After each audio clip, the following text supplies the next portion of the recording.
Good morning and welcome everyone to day 2 of the EDDMapS Summit.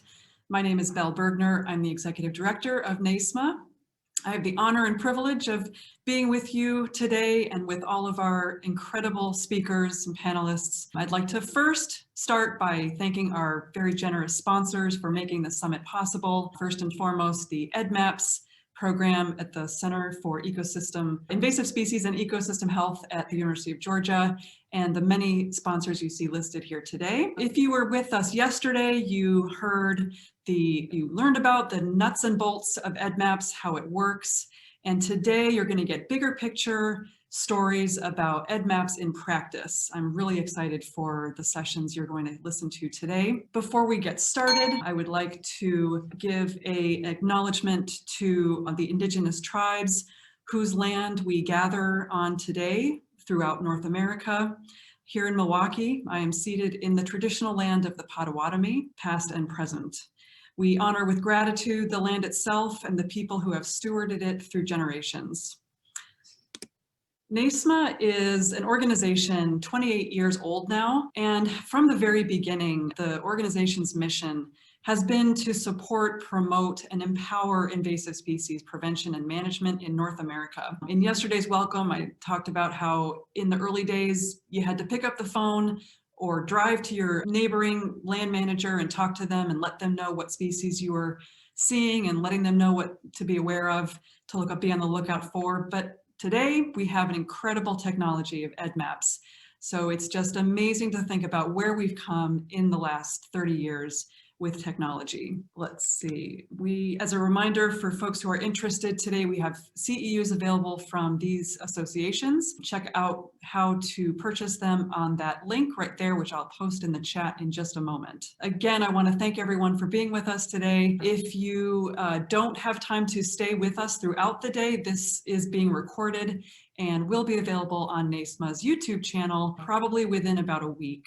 So just again, thank you so much for being here. We have hundreds of people joining us today, and it's super exciting to see the breadth and scope that EDDMapS has come from its very beginnings. And with that, I'm going to introduce our kickoff speaker today, who's going to kick us off with a big picture talk and some really great stuff that he's doing. So Steve Manning with Invasive Plant Control is going to kick us off today, talking about Invasive Free USA. By thanking NAISMA and EDDMapS for inviting me here today. I'm going to be talking today about Invasive Free USA. But first, I'm going to discourage you a little bit. No money for surveys. We want to do an invasive plant project, but current resources are lacking. Money's going towards something else. Nobody's listening to my requests for prevention projects, so we're just going to can that and just hope for the best.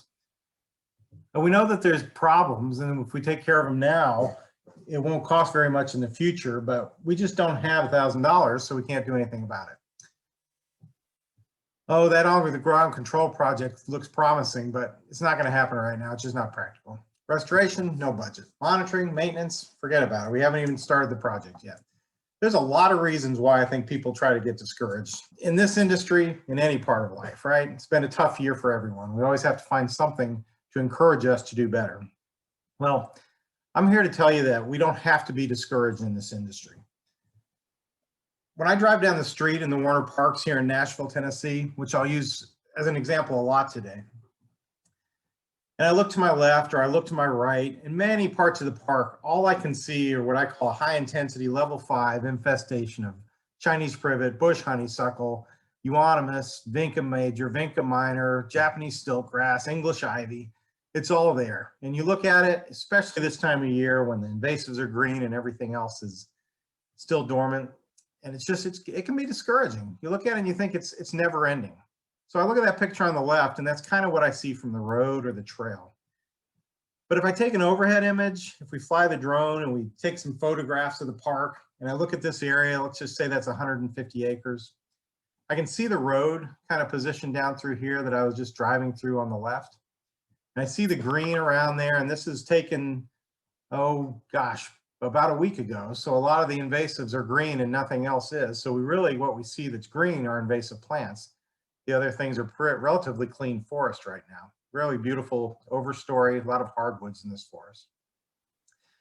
So I can be discouraged if I take the road on the left, or I can be encouraged if I just look at it a different way. If I take a view overhead and I can really see that, I see that maybe half the forest has a problem right there that we need to deal with immediately.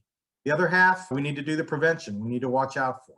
So I guess what I've come to, the conclusion I've come to when I hear all those discouraging questions is not, I can't do it, what am I going to do about it? It's more, what do you want me to do about it?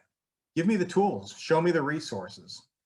So how do we answer these discouraging questions? Well, my first thought is we shouldn't be having so much trouble with this. We have been controlling weeds since the first person was on this planet. Okay, we had to eat, we had to control the weeds that were encroaching upon our crops. One of the oldest professions around. I don't know why we're still asking, how do we do this? We have all kinds of options from the past. We have all kinds of options now. We have things that are coming up in the future. We have many more tools than we used to. You know, it used to be hand pulling, using mattocks, knives, hoes. I think the biggest difference between then and now is that most everyone was involved in the industry back then. If you had a child, that child was working out there pulling weeds. If you had, you know, whether it's wives, husbands, just anyone that was out working, oftentimes this is part of what they were doing. At least it was part of their daily routine. Now it's not the same. We go to the grocery store, we expect to have groceries. We don't think about how they got there. We don't think about the weeds that were controlled in getting them. And I think you take that to a natural area and it even becomes more complicated because it's certainly not highest on the priority list for many people. But of course, with time, we've had modern technology, we have chemical control now, but we also have a lot more mouths to feed than we used to. So the agricultural sides become different in a lot of ways. Herbicides were introduced, lots of different methods are out there. Obviously through time, things come and go. Some of the chemicals we like the best, they weren't that good for the environment, so they're gone. Now we see chemicals that work well, that are questioned again, and we have to wonder what's next with that as well. So while there's always obstacles, there's always ways that we can think, what can we do about it? So why are we still having to convince people that what we do is important? Well, I think one thing that makes it so hard is that, again, it's not the industry they're in anymore. So most people really aren't thinking about invasive plants and forests. They're thinking, this is my weekend, I'm going to take a hike. And oh, look at that pretty flower or that green plant. They don't realize that those might be highly invasive and displacing the native plants that are there. I pulled this picture out of a magazine, a co-op magazine. They like to look back in time at some old issues. And this was from a long time ago. They had this in there as, oh my gosh, look, we're going to have robots that can fly over crops and spray weeds. You know, it seemed far-fetched back then, but of course now, courtesy of Rob Richardson and Andrew Howe from North Carolina State University, we can see that, well, it's the case, isn't it? So what we thought was impossible or just a dream isn't a dream anymore. Here we have a drone flying over barberry, I believe that's barberry, spraying it to the best of its ability. So options are there. What are we going to do about it? How do we reach those outside the industry, locally, regionally, and globally? It's really important that we reach out to people now that are no longer in our industry. This is kind of how we do it right now. We have some nice scientific articles. Every once in a while, we'll see a newspaper article that I think is a little better, reaches the general public a little bit better, but this is kind of what we're going at right now.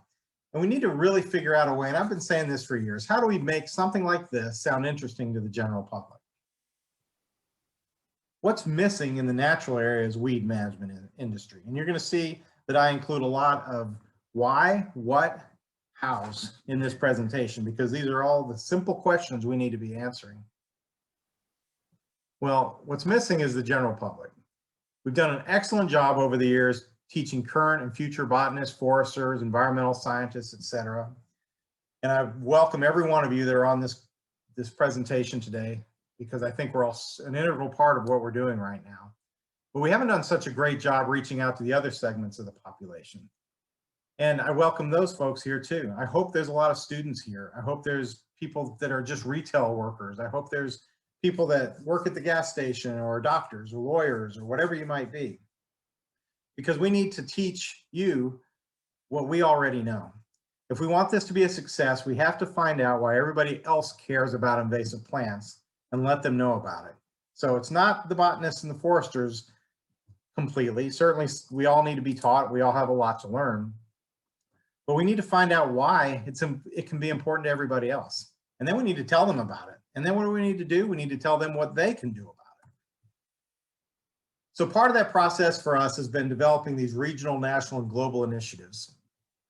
I'm going to talk about a few of them today as examples: the predator-free New Zealand, working for water in Africa, and the weed wrangle, which this is the Nashville logo, but it's throughout the United States now.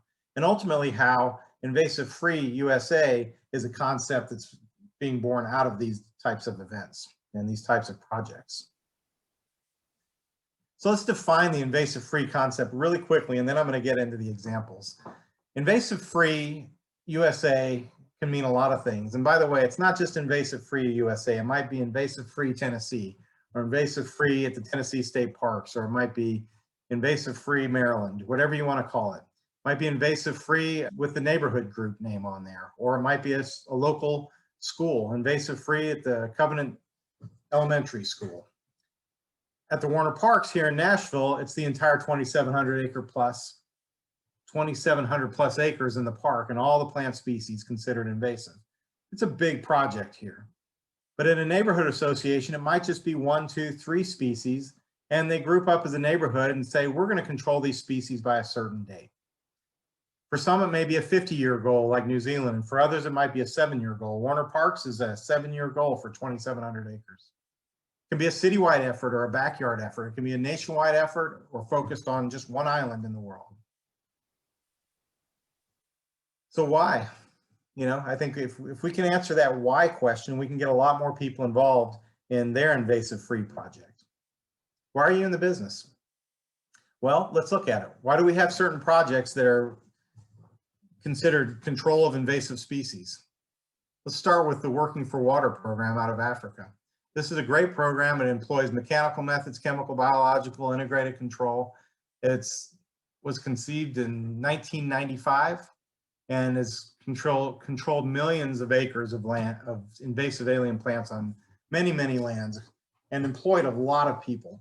Now, the first thing you think is that's great for the environment, but I think one of the best things about the Working for Water program is that it's not just about, the core is not just about sustainable use and conservation. It's also about reducing poverty, providing employment and development skills through various technical and life skills training. It's actually bringing a whole nother idea into the concept of invasive plants. It's providing clean water for people that don't have clean water. And you know, that's a really good why. It's a really good why we want to control invasive species. So all of these concepts from around the world, we need to be working together. We need to be seeing how we can make these things work in the United States. How can I make this work in Nashville, Tennessee? I know there's a lot of poverty here. We might not see it. It might not be as obvious, but it's here. And how can we use the invasive plant programs, invasive species programs to help there and actually help build skills and actually do things that are good other than just doing it for environmental reasons? Predator Free New Zealand is a fantastic program. I've had the privilege of visiting with them and seeing some of the work they do over the last few years. You know, their goal, it's ambitious, but it's to rid New Zealand of the most damaging introduced predators that threaten the nation's natural environment. Why do they do it? Here's their why. Because many of their species that they have are found nowhere else in the world. You can see some of the statistics there. You can see the state of their native species. There's some trouble, and they knew they needed to do something about it. So they became ambitious. They didn't just say, oh gosh, I'm disappointed, I don't know if we'll ever get this done. They said, well, what can we do about it? And then they took it on and they created Predator Free New Zealand, and now they've got a wonderful program, and they're eradicating some of New Zealand's most damaging predators. You see the rats, stoats, possums. And it's not just the botanists and the biologists and the foresters and the environmental scientists that are doing the work. It's the general public, it's school children. It's programs that are out there that we have in the United States. We have them all over this country. We have tool lending programs like this toolkit they have. We have a barn full of tools here that anyone in Nashville can come over and borrow tools to work in their own property. We can teach the school groups because we've created educational material. It's been 20 some years since this industry's really gotten the big boost in 1998 from the executive order that was signed. We have a lot of the things we need. We just need to utilize them and share them and partner with the people that are around us, just like New Zealand, you can see they're doing. So their why is a little bit different. Their why is to help with the environment, protect endangered species. One thing that I remember 25 years ago, Randy Westbrooks and others talking about was how important partnerships were, sharing of resources, in a big part because it eliminates boundaries that plants ignore or other species ignore. So my next example, we've talked about Africa, we've talked about poverty and how that's a good why. We've talked about creating jobs, clean water, we've talked about protecting the environment. Well, Garden Club of America is another wonderful example of an organization that's gotten involved in the invasive species effort. And their why? Well, first let's just look at the map of where their clubs are. They have garden clubs throughout the United States. You can see a high dose of them on the East Coast. They're a fantastic organization. When they say they're going to do something, they generally do it, and they do it really well. And when they adopted the idea of educating the public and teaching them about invasive plants, they did a really good job of it. They created something called Weed Wrangle, and that Weed Wrangle's really exploded over the last few years. So their why was to educate and teach. Talk about partnerships. I mean, I could put page after page of logos of partners we have in the Weed Wrangle event. I like to look back in time sometimes to see how we've progressed. When I hear people complain or consider that they're having a hard time or they're discouraged, I remember back when the Pulling Together initiative was around, you could really look at their projects and see kind of the distribution of where things were happening with invasive species management in the United States. At least that's how I looked at it.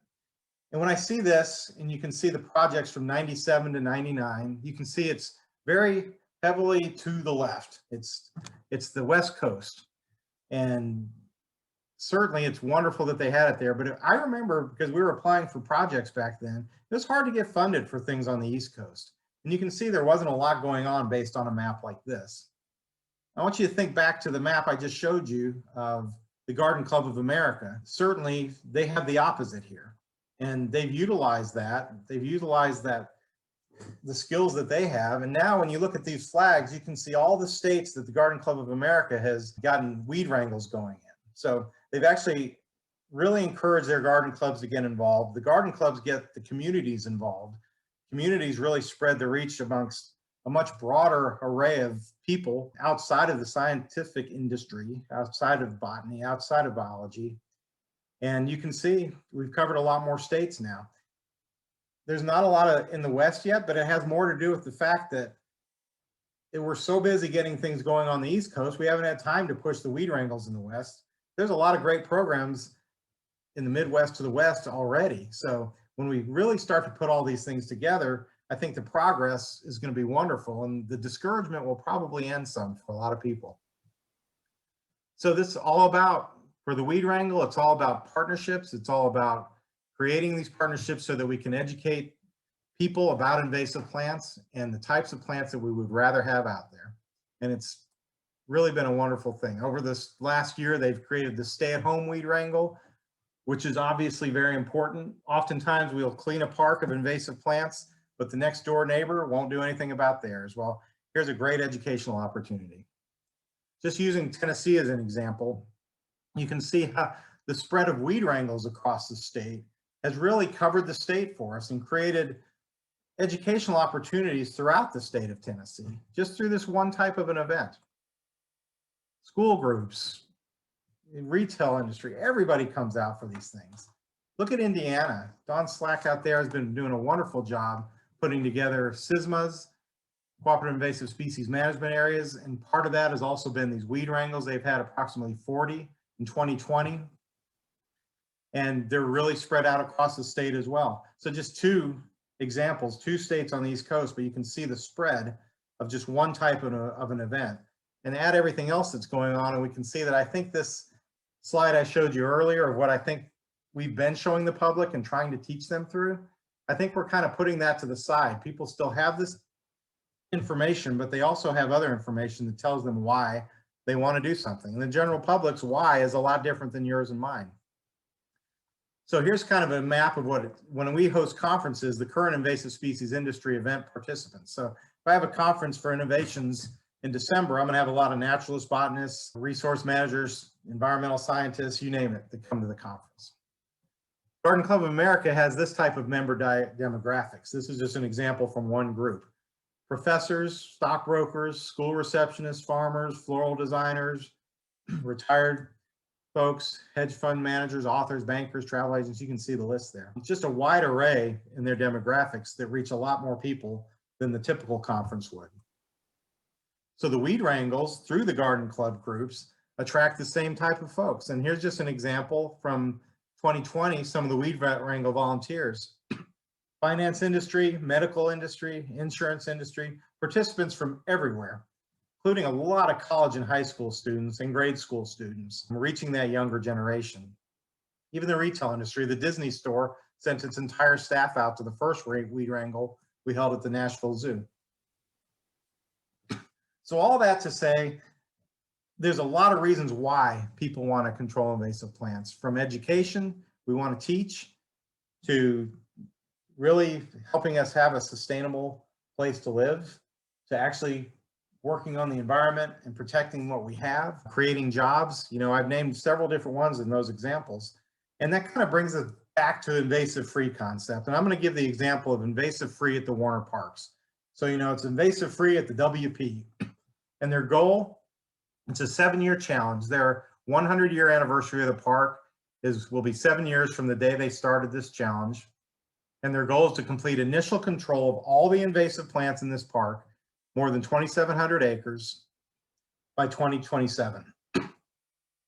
And believe it or not, it's a very doable task as long as we have everybody engaged and we ride with the momentum, because they have the tools. They have what they need. And I'm going to show you what I mean by that, because if we have the tools, the rest of us in this country have the tools as well, or around the world for that matter.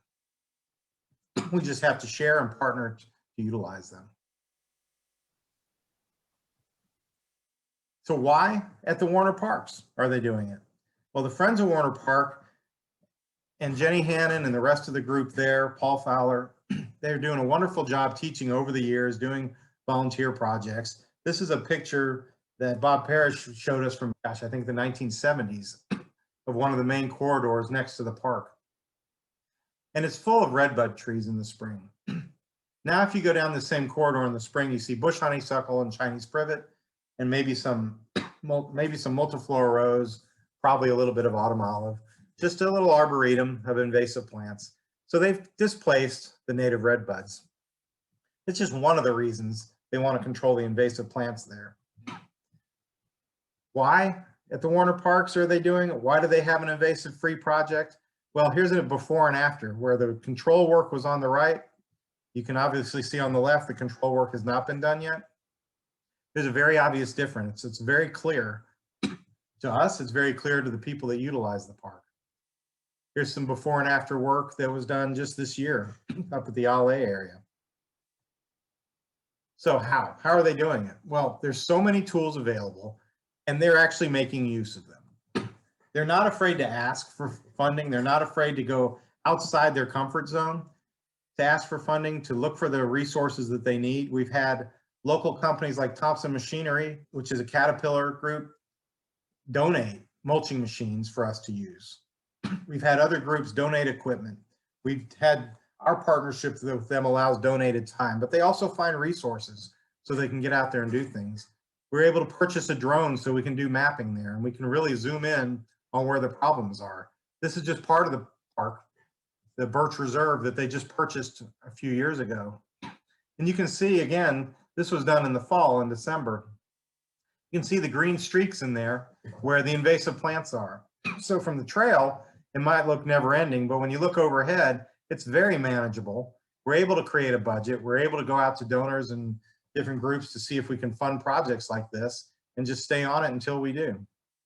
A little close up of the same photography shows the bush honeysuckle that's down in there.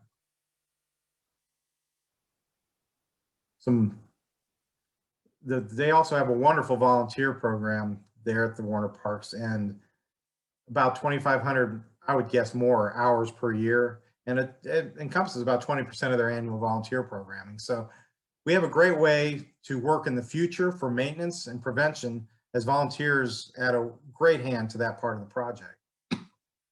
So their invasive free program also is taking into consideration replanting with natives where necessary. If we clear that one alley where the redbuds used to be, we'll come back to the local native plant group and we'll get some native redbuds and put them back in there. We've restored native prairies. We've taken out old fields of fescue. We've reseeded with native grasses. We've utilized mechanical, chemical, every type of integrated pest management tool you can think of. So invasive free at the Warner Parks is really good at using as many tools as you can to get the job done well. Whether it's weed wrenches, uprooters, it's all about stressing selectivity. We teach all the volunteers, whether they're from that Disney store or they're a local teacher, librarian, they learn what sumac is, they learn what ailanthus is. We make sure we're treating the right plants and keeping the good plants. If we have to be selective, we can. If we need to wait to treat something, we'll treat the invasive in the dormant season for the native plants. And we really stress prevention. This picture is from Rock Creek Park in DC. That's stilt grass that's seeding on their mower deck.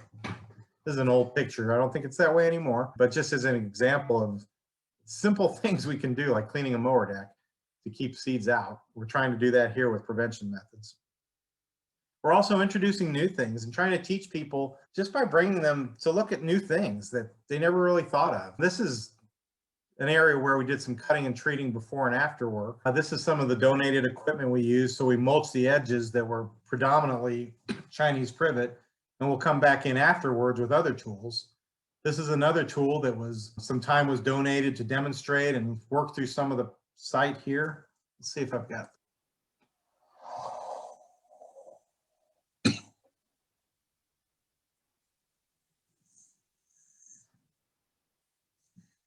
So that was a remote control mulching machine, and it's called the Green Climber. And you can see the difference that it makes along an edge. Saves a lot of time and money. And then we'll come back through there with other methods. In the fall and the spring, we're getting ready to treat this site. Again, you see how mulching machines don't actually kill the plant. They just cut them down and get rid of a lot of the mass.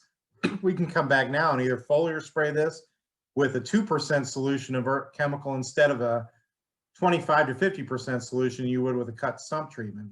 So much less chemical, or we can try new methodologies, or we can use grazing. We're gonna have the Nashville Chew Crew come in and use their sheep and their sheepdogs to graze through this area, hopefully a few times a year if everything works this year. Goats, sheep, whatever grazing methods are out there. We're also experimenting with thermal weed control. There's a lot of tools available. Like I said, when you ask the question, what can I do about it? Well, there's a lot available for us to do. We've purchased backpack torch kits that we're going to be working on some of the herbaceous species with before they seed. You can see some trials we just did last week up in the DC area for Fairfax County, Arlington County, a few other groups up there, Alexandria, National Arboretum. There's some really good tests going on. We're seeing what works, what doesn't, that's chemical free. You can see just from the results of the heat what happens to some of the English ivy after a few minutes. We're lucky that the foam stream people up in the area allowed us to utilize one of their tools to use this foam stream equipment, which is basically foam and hot water to treat invasive plants with. So we're going in and trying to get some of the species that are there and see how it works with foam stream. You see some of the immediate results.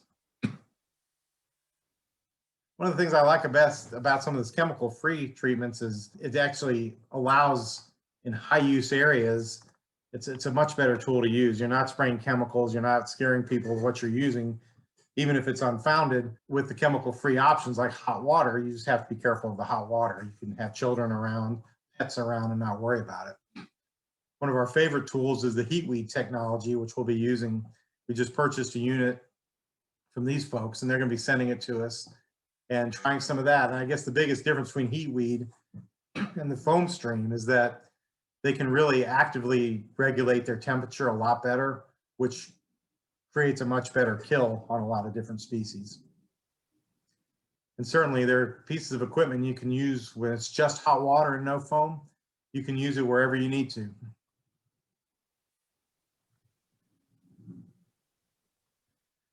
Uprooter, wonderful company. Should look into some of their tools if you don't have them. We can use basal sprays. We can use backpack sprayers, cutting and treating. John Lamp with his equipment here doing some more focused cutting and treating with his green shoots tools. It's really been fun because with this project, the Invasive Free at the Warner Parks, we were getting companies coming out and wanting to try their equipment and show us how selective they are, show us how effective they are. And the more we get involved, the more success we're going to have. So just a few more before and after pictures of the Invasive Free at the Warner Parks project to show you that in just a couple years, a huge amount of progress has been made.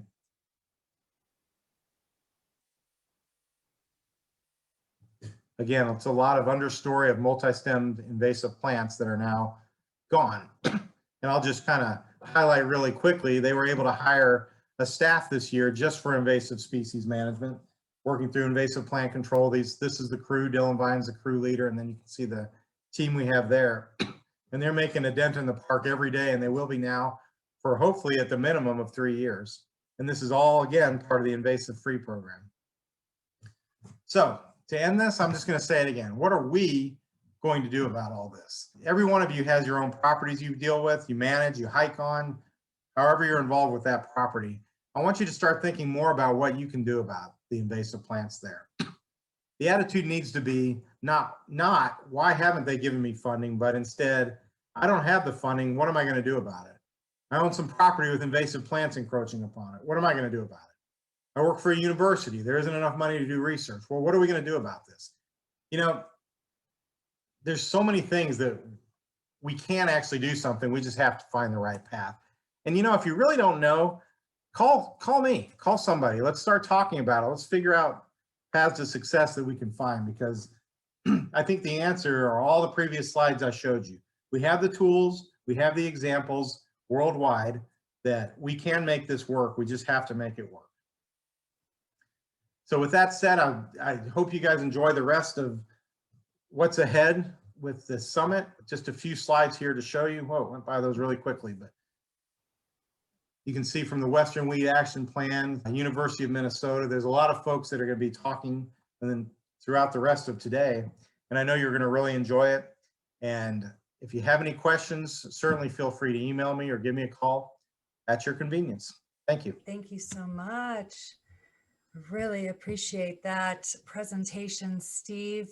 We are right on time. So and hello, everybody. I didn't introduce myself. My name is Elizabeth Brown. I'm your professional development program manager here at NAISMA. Thrilled to be here for day 2 of our EDDMapS Summit. Thank you everyone for joining us. Really appreciate that introduction. It was outstanding. Thank you so much, Steve. We are going to move into our first panel, which is on public engagement. Hello everyone, I'm Justin Bush, and I coordinate the State of Washington Invasive Species Council, which is tasked with policy-level direction, planning, and coordination for addressing invasive species. Hello everyone and welcome. My name is Alexis Hafley and I'm the Education and Outreach Coordinator for the Washington Invasive Species Council. We are here today to talk about our comprehensive approach to first detector programming from A to Z. The Council brings together all the agencies and organizations in our state that have a role in invasive species, as well as tribal nations, industry, and conservation partners.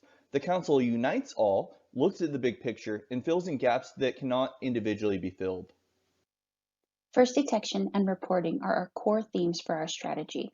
We have woven these actions throughout our work, and we hope that our experience gives you some ideas for your own programs. From our perspective, the most basic thing we ask everyone is to be aware of invasive species. Whether someone is an angler, beekeeper, gardener, or hiker, everyone has something at risk from this problem and has a reason to be aware. In addition to awareness, the second ask we have for the public is see something, say something. If anyone spots a plant, animal, insect, or disease that they suspect is a problem, we ask that they immediately report it to us. We know that awareness and reporting works is illustrated by the 2019 first in the nation detection of Asian giant hornet being made to the Washington Invasive Species Council. The initial notification led to the first detected and eradicated nest in the United States in 2020. One of our crowning achievements for engaging youth is the creation and implementation of our middle school curriculum. We have partnered with a statewide nonprofit to deliver this content through teacher workshops. By teaching the teacher, our reach is far more than what the council would be capable of on its own. We also embed and institutionalize reporting tools and processes into the policies, plans, and strategies of our partners. Most recently, we've been working with more than 180 cities to improve readiness for forest pests, such as the emerald ash borer. We always want to better understand widespread and established species. Often, if something is everywhere, we lack baseline information about the specific locations and population size. Without that information, we don't have enough details to set short and long-term action plans. Throughout our strategy and everything we do, the end goal is action and not collection of data for the sake of a better map. We want to use this information to prevent further introduction and spread, to further research, and help decision makers understand this problem so that we can better address it. We work with youth, professionals, and adults to promote awareness and understanding of invasive species, with an emphasis on prevention and reporting problems. Finally, we get to Z, as in zebra mussels, which are not established in Washington or the Pacific Northwest.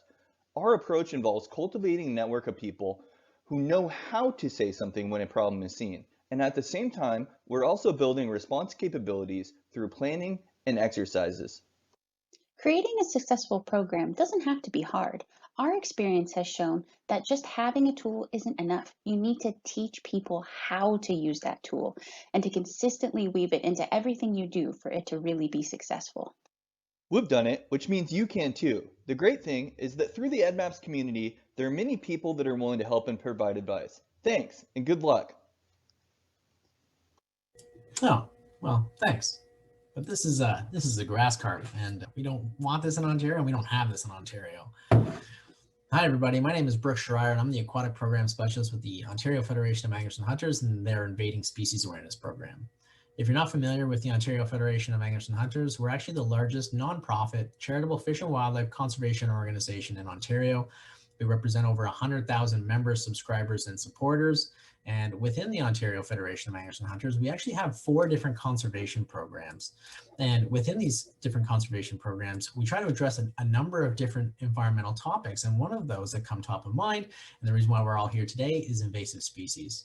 So in 1992, the OFAH actually partnered with the Ministry of Natural Resources and Forestry to form what is now the Invading Species Awareness Program. So since 1992, what we've really been trying to do is generate education and awareness, which focuses on key pathways for introduction and spread. So if you're seeing this video right now, which is a snippet of all the different social media videos that we've made over the last year, you would see that we're really trying to do a number of different things. But, you know, in terms of categorizing those, we're really trying to focus on those key pathways, teaching people like trail users why they should be on the lookout for invasive species, as well as making sure that they, you know, maybe scrub off the bottom of their boots. We're also focusing on identification of invasive species so that people know how to identify various aquatic and terrestrial invasive species. But then in addition to that, we're also teaching people how to, you know, use the resources that are out there in order to report invasive species in Ontario, whether it's through the Invading Species Hotline, which is 1-800-563-7711, or whether it's through EDDMapS at www.eddmaps.org/Ontario. We're giving people a variety of methods to, you know, report these invasive species, but really focusing on social media as the outlet for which we're getting that information out there, especially over the last year. So one of the main ways that we do this is by really focusing on those key pathways, as I said, but then, you know, when possible, really making sure that we're hitting those main demographics so that the people that are on the landscape are seeing this message and then actually retaining that information and then making sure they're reporting. And in the past year, I'm happy to report that we've had over 1,500 phone calls and reports to the Invading Species Awareness Program. Thank you so much for listening, and I'm happy to have a conversation with you. Again, my name is Brook Schryer. I'm the Aquatic Program Specialist with the Invading Species Awareness Program, and now I'm handing it off to you.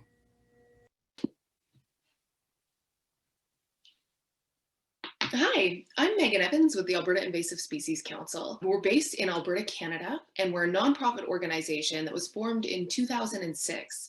So since then, we've been working to protect Alberta from the impacts of invasive species.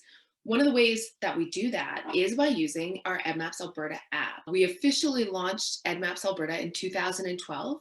And over the years, our objectives for the program and our approach to promoting it have changed and evolved. But we're currently taking a coordinated approach to the promotion of the app. One of the ways that we do that is by awarding the Big Ed Award. So the Big Ed Award is a pretty big deal here in Alberta. The actual award is a full-size, luxurious leather and metal wrestling belt. The winner has their name engraved on the side of the belt, and they get to keep the belt for 1 year, after which we take it back and award it to the next year's winner. So it's awarded to the person who submits the most EDDMapS reports in a calendar year. And this initiative has created a ton of excitement and lots of discussion and garnered lots of interest in our EDDMapS app. So it's been a really successful competition that we hold every year. So currently in Alberta, we have some big changes happening with EDDMapS, and we are currently working on the development of a coordinated and strategic communications plan. So we have all kinds of ideas of fun initiatives to really engage people and get more people on board using EDDMapS Alberta. So stay tuned for details on those exciting announcements. And for more information about EDDMapS Alberta or about the Alberta Invasive Species Council, visit our website at www.abinvasives.ca.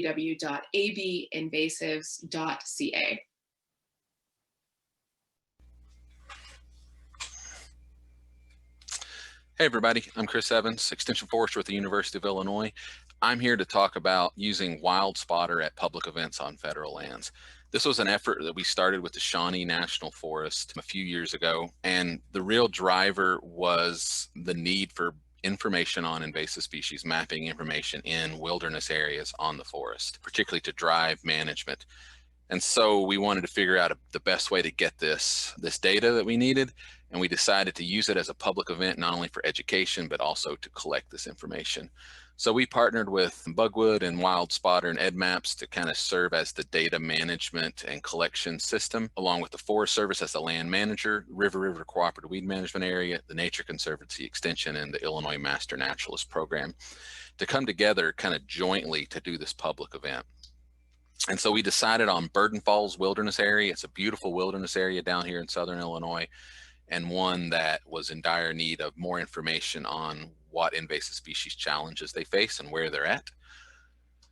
So in December of 2018, we started this. We got a group of volunteers together that was a mix of nonprofits, state and federal employees, as well as volunteers. And we decided to come together and do this. And it was really interesting in the sense that we had federal employees, nonprofit employees, these volunteers kind of all together using the same system, the Wildspotter system, to collect this information all on the same day. It was really handy in the sense that all the data kind of came right back in together. So at the end of the day, we already had a compiled database from all these different collections from all the different people. It was a wonderful opportunity to train people on winter identification of these species, as well as how to use the technology to collect data. It was also a great opportunity just to explore some of the neat federal lands we have down here on the Forest Service. Some beautiful sites. We wanted to make it as fun as we could for everybody that volunteered, everybody that was out there. So not only did we sightsee, look at some native species, talk about the native ecosystems, we also collected over 100 reports of invasive species for this wilderness area, as well as found a new population of a very rare endangered plant in Illinois.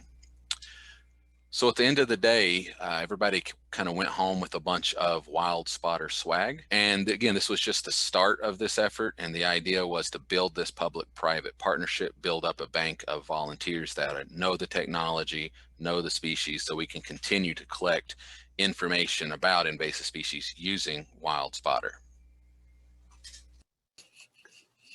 Thanks, Chris.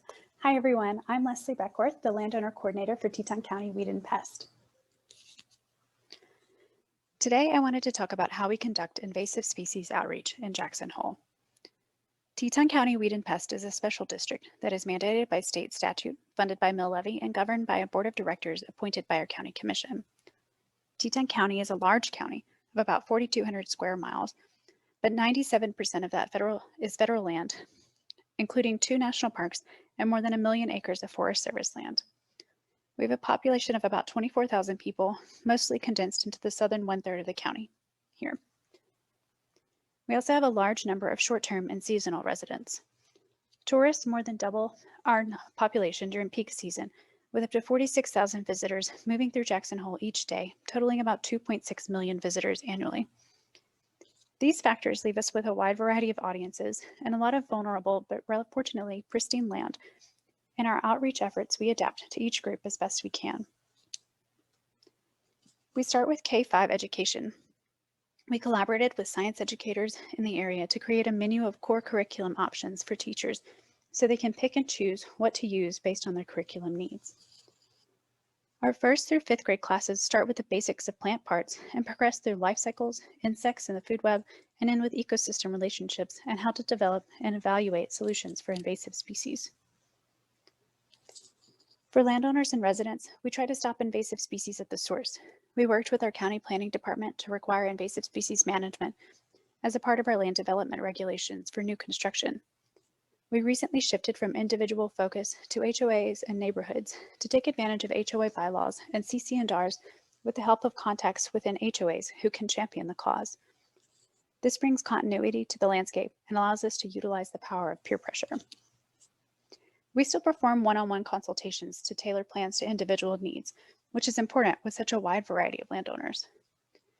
We try to make it as easy as possible for landowners to interact with us with invasive species questions through online tools, social media, and tools like EDDMapS. While tourists are only here for a short time, they have a huge potential for spreading new invaders into remote areas. We focus heavily on the PlayCleanGo campaign and enlist businesses in the recreation industry to spread the message. We host trailhead days at popular trailheads, and we'll be working with some related nonprofits this year to maximize our visibility. We also participate in local events that draw a larger and more captive audience. As with all things, an effective outreach program is one that adapts. In 2020, we, like everyone else, adapted to an abrupt change in our techniques while also seeing a surge in our already high tourism. We chose a Recreate Responsibly campaign to mirror messaging from public health and our state recreation campaign. We hope that through all our efforts, locals and tourists alike will be able to enjoy this amazing ecosystem for generations to come. And off to you, Leigh.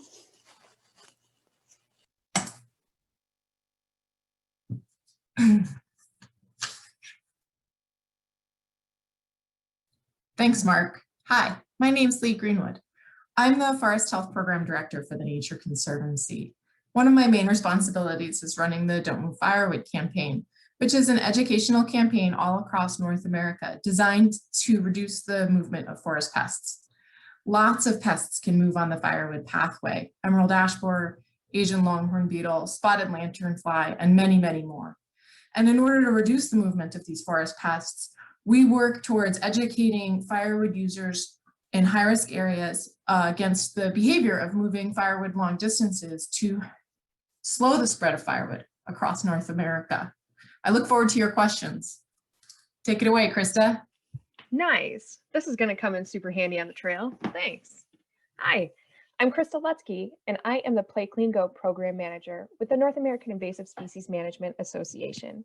And I'm here today to talk about prevention messaging, and how PlayCleanGo can help you when you're doing your outreach with recreationists. So before we get into it, what is PlayCleanGo? PlayCleanGo is an education and outreach campaign for all outdoor recreationists, including land managers. It uses community-based social marketing principles, promotes awareness, understanding, and cooperation, and provides a clear, concise, and perhaps more importantly, consistent call to action to be informed, attentive, and accountable for stopping the spread of invasive species. So how can PlayCleanGo work for you? Well, we have a lot of social network channels that carry a lot of content that you can share on your social channels and make it resonate with you and your users. We also have a lot of videos that we've made on the simple steps to prevention that recreationists can take. And in some of those videos, we even have some species specific content. So make sure you go to YouTube, PlayCleanGo channel, and check it out and see what will work for you and your area. We also have a free graphic library available at NAISMA.org to help you with your outreach. We've got some printable materials like posters and rack cards, and we have more digital media that you can use and tailor your message to so it resonates better with your recreationists. Also at NAISMA.org, we've got the PlayCleanGo store where we have all of our prevention tools available for you and the recreationists. Make sure to check it out and find something that fits for your organization. We wanted to make sure we included land managers in the conversation as well. So here's some WorkCleanGo materials that are available for our land managers, and we have some great bilingual content. Perhaps the most important thing that we have available in the PlayCleanGo store is the Boot Brush Station kit. And this kit has a wonderful educational panel that's very attention grabbing, and it can be placed at trailheads, parking areas, wherever your recreationist is going to be. And it guides them on the simple steps of preventing the spread of invasive species. We also encourage everybody to become members of NAISMA. And when you become a member of NAISMA, you get some extra perks. You'll see the things here listed, but perhaps the biggest thing is access to the PlayCleanGo graphic library. And the Partners Graphic Library has a lot more great imagery, printable materials, even pull-up banners for when you do your outreach with your recreationists. So we encourage you to become a NAISMA member today. And of course, PlayCleanGo is not possible without all of these major contributors and partners, and federal land organizations such as the Forest Service, National Park Service, and Fish and Wildlife Service, who help us make sure that the consistency of PlayCleanGo is there across all jurisdictions and organizations just like you. I really want to say thank you for your time and encourage you to ask questions about PlayCleanGo and how we can fit that into your outreach efforts. If you have any questions, feel free to contact me at the information listed above. Okay. All right. So first question for Lesley. Who assures, there you are, who assures that invasive species management plans are done as part of development, that they're being implemented and they're being followed? Thanks, Elizabeth. So that is a great question. So who assures that those invasive species management plans are done and implemented? It is one of our problems because we are not officially a part of the county. We are a special district and separate from the planning department. I do review the plans, every plan that comes through the planning department to make sure that it is included, that the language is correct. And in the summer season, not right now, I am actually the one that goes out and makes sure that there is an inventory completed for those as well. And it took a while of working through our planning department, which has had a lot of turnover. So we've had a lot of back and forth of re-educating new planning department personnel to make sure that those are done correctly. On the back end, we don't sign off on them like the planning department might sign off on, whether or not your electricity is done correctly, and those kinds of things are up to code.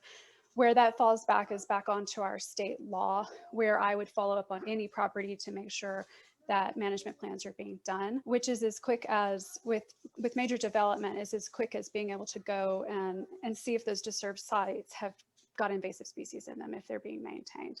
So it's still, that is a little bit of a weedy part, but at this point we are just glad that they are on everyone's attention at the beginning of the project, whether that's just the contractor or just the engineer that's doing the work. Thanks. Great, appreciate that.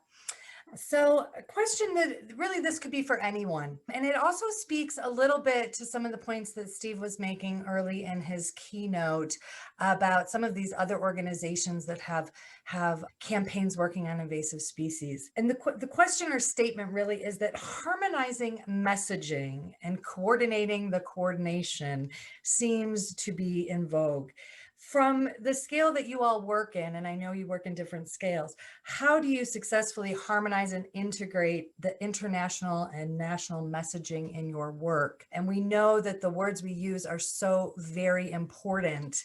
And we have a lot of cooks in the kitchen, which is a wonderful thing that so many folks want to work on invasives, and we need more folks that want to work on invasives. But how do we make sure that we're saying the same thing and we're not confusing our audience? And whoever wants to jump in on that first, just go right ahead. I see Krista has a big smile.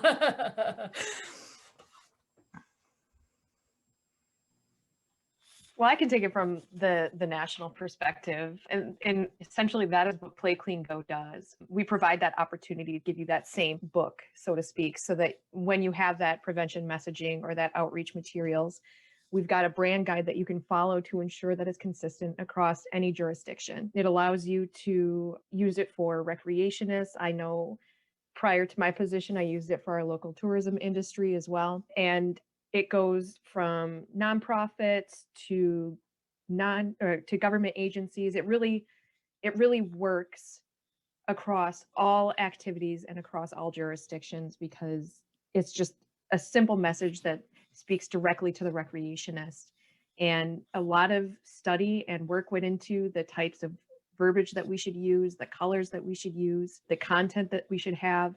So it's the legwork has been done, and it's there for everybody to use at whatever budget they have available, from free to really getting involved into the NAISMA organization and getting that partner graphics library. So you can personalize it and localize it however you see fit. And with that consistent PlayCleanGo, it really keeps the message consistent and the visuals consistent as well. And I'm sure everyone on the panel can talk to their level of organizations too. Yeah, and to go from there, Krista, for the Don't Move Firewood efforts, which are across all the US states as well as Canadian provinces in some format, there's got to be a decent amount of flexibility within the consistency, which is a little bit of just sort of a reality. You think about the saying, you can't let perfect be the enemy of good. We have places where the message "don't move firewood" is not well liked, so we use a buy where you burn it message. In Canada, they prefer buy local, burn local. All of these messages are acceptable, and I see that too, for instance, in PlayCleanGo, with your partnering work in WorkCleanGo, because workers don't play. And so, that flexibility within the structure is the key to allowing it to expand across broad geographies and broad target audiences, but we still keep the core of the messages and the look and the sort of take homes aligned, so that the public or your target audience doesn't get confused over time. And it's much more important to prevent the confusion than to keep every single word the same, as we all know. Yeah, building off what Leah said. So my name is Alexis Hafley, and I'm with the Washington Invasive Species Council. So we're a statewide effort. We tend to look to our national and international leaders for their messaging. So like PlayCleanGo, we use the buy it where you burn it messaging, things like that. And then we tweak them to fit our area. And so depending on the examples that are being used for these campaigns and these messages, we might tweak the species that we're most worried about in our priority list for our region. And then we also kind of continue to look down the line and help our local and regional partners with their messaging as well, just to make sure that it's fitting our specific needs, it's filling a niche, everybody is understanding what the messaging is, we're being very clear, and we're using real world examples that folks in our state are going to be worried about. And I think that's one of the really great things about these types of campaigns and about these types of messaging, is that all of the groundwork has been laid. Krista, you were saying like how much study and research goes into this messaging and picking the words and picking the colors. And so all of that has been done. And it's rather than reinventing the wheel, we sort of take this really nice package that's been completed and then tweak it for our own needs.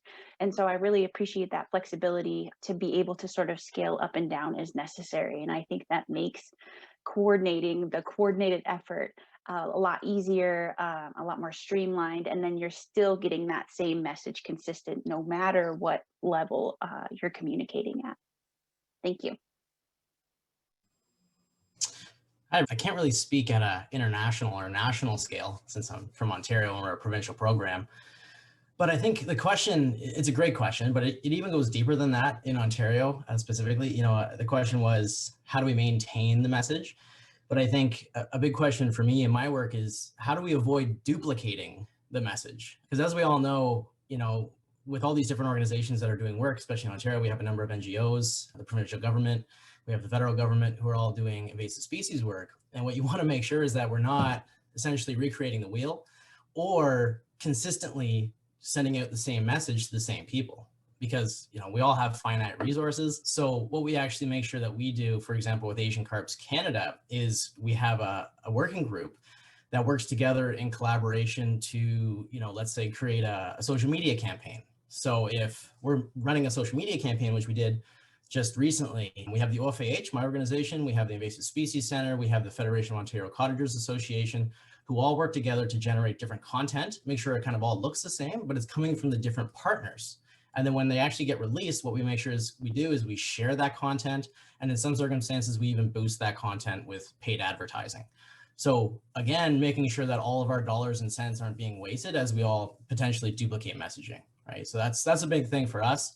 Big thing in my role is just making sure that all that messaging not only is consistent, but is also, like I said, not being overly duplicated. Thank you, everyone. That's great input. And yes, I hear that. The duplication, we can really increase our efficiencies by leveraging what has already been put out there. Okay, let's switch gears just a hair, and I'm gonna ask this to Chris, but again, anybody jump in. Really speaking about the technology and getting the general public, quote, I'll use air quotes for general public because I'm someone who believes that's not a real thing, and but anyway. How do you get landowners and the public interested in using apps like EDDMapS? What are the selling points? Are there incentives that can be provided? And how do you overcome folks that are just technologically unsavvy? And just how do you break those barriers and get the public engaged and get them using it and reporting it and feeling really good about it? Yeah, it's a great question. And I think it all comes to comfort level. And so what we've done is really tried to not just throw them in to report all invasive species and use this all the time, but instead it's, a focused event. So it may be that we do a hike with people and we focus on 2 species. And so they get used to stuff with somebody else that already knows it, right? They can see people doing it. They try entering data the first time with somebody helping them.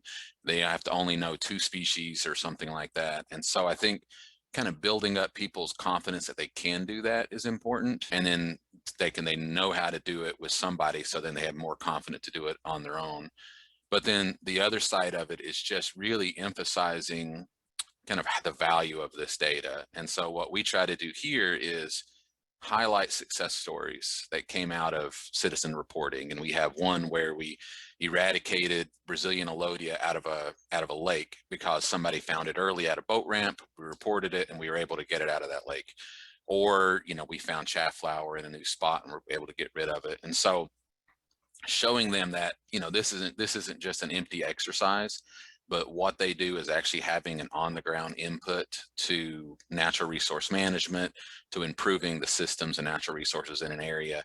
I think just grounds their work that, yes, they are appreciated, what they're doing has an impact. And I think that is what everybody's looking for, especially if they're trying to donate their time or their efforts. Yeah, and I'll comment on that as well. I completely agree with what Chris just said. I think one of the big points for us is to really drive home why people should use the app, why they should report invasive species. That comes back to the fundamental, education that we all are trying to do here and make people care and understand the impacts of invasive species. And also, like Chris said, make it easy for them. Show them, like we provide training opportunities, show them walk through reporting on a tablet in person. And I think once people have submitted one report and kind of gone over that initial hurdle, it's a lot easier for them to continue to submit reports in the future. So that training is really critical. And I think that we are finding a disconnect too between the people that are downloading EDDMapS and the people that are reporting them. There's a huge discrepancy there. There's a lot more people downloading than are reporting. We're really working on strategies to bridge that gap. But highlighting success stories, that was another one I was going to say as well. So that has been absolutely key, showing people how that this works, that this is actually a really effective tool. It can be implemented or utilized for early detection rapid response efforts, and showcasing and really focusing on those case studies and those success stories is key. Okay, I want to hang with you for just a minute, Megan.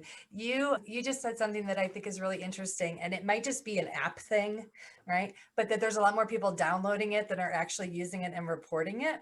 And I know I've been guilty of downloading apps and never opening them and using them. But how do you, because you said you're trying to bridge that gap, how are you going about trying to bridge that gap? Is there some sort of direct target marketing or retargeting that you're doing with those individuals to try to get them to really engage and use that technology?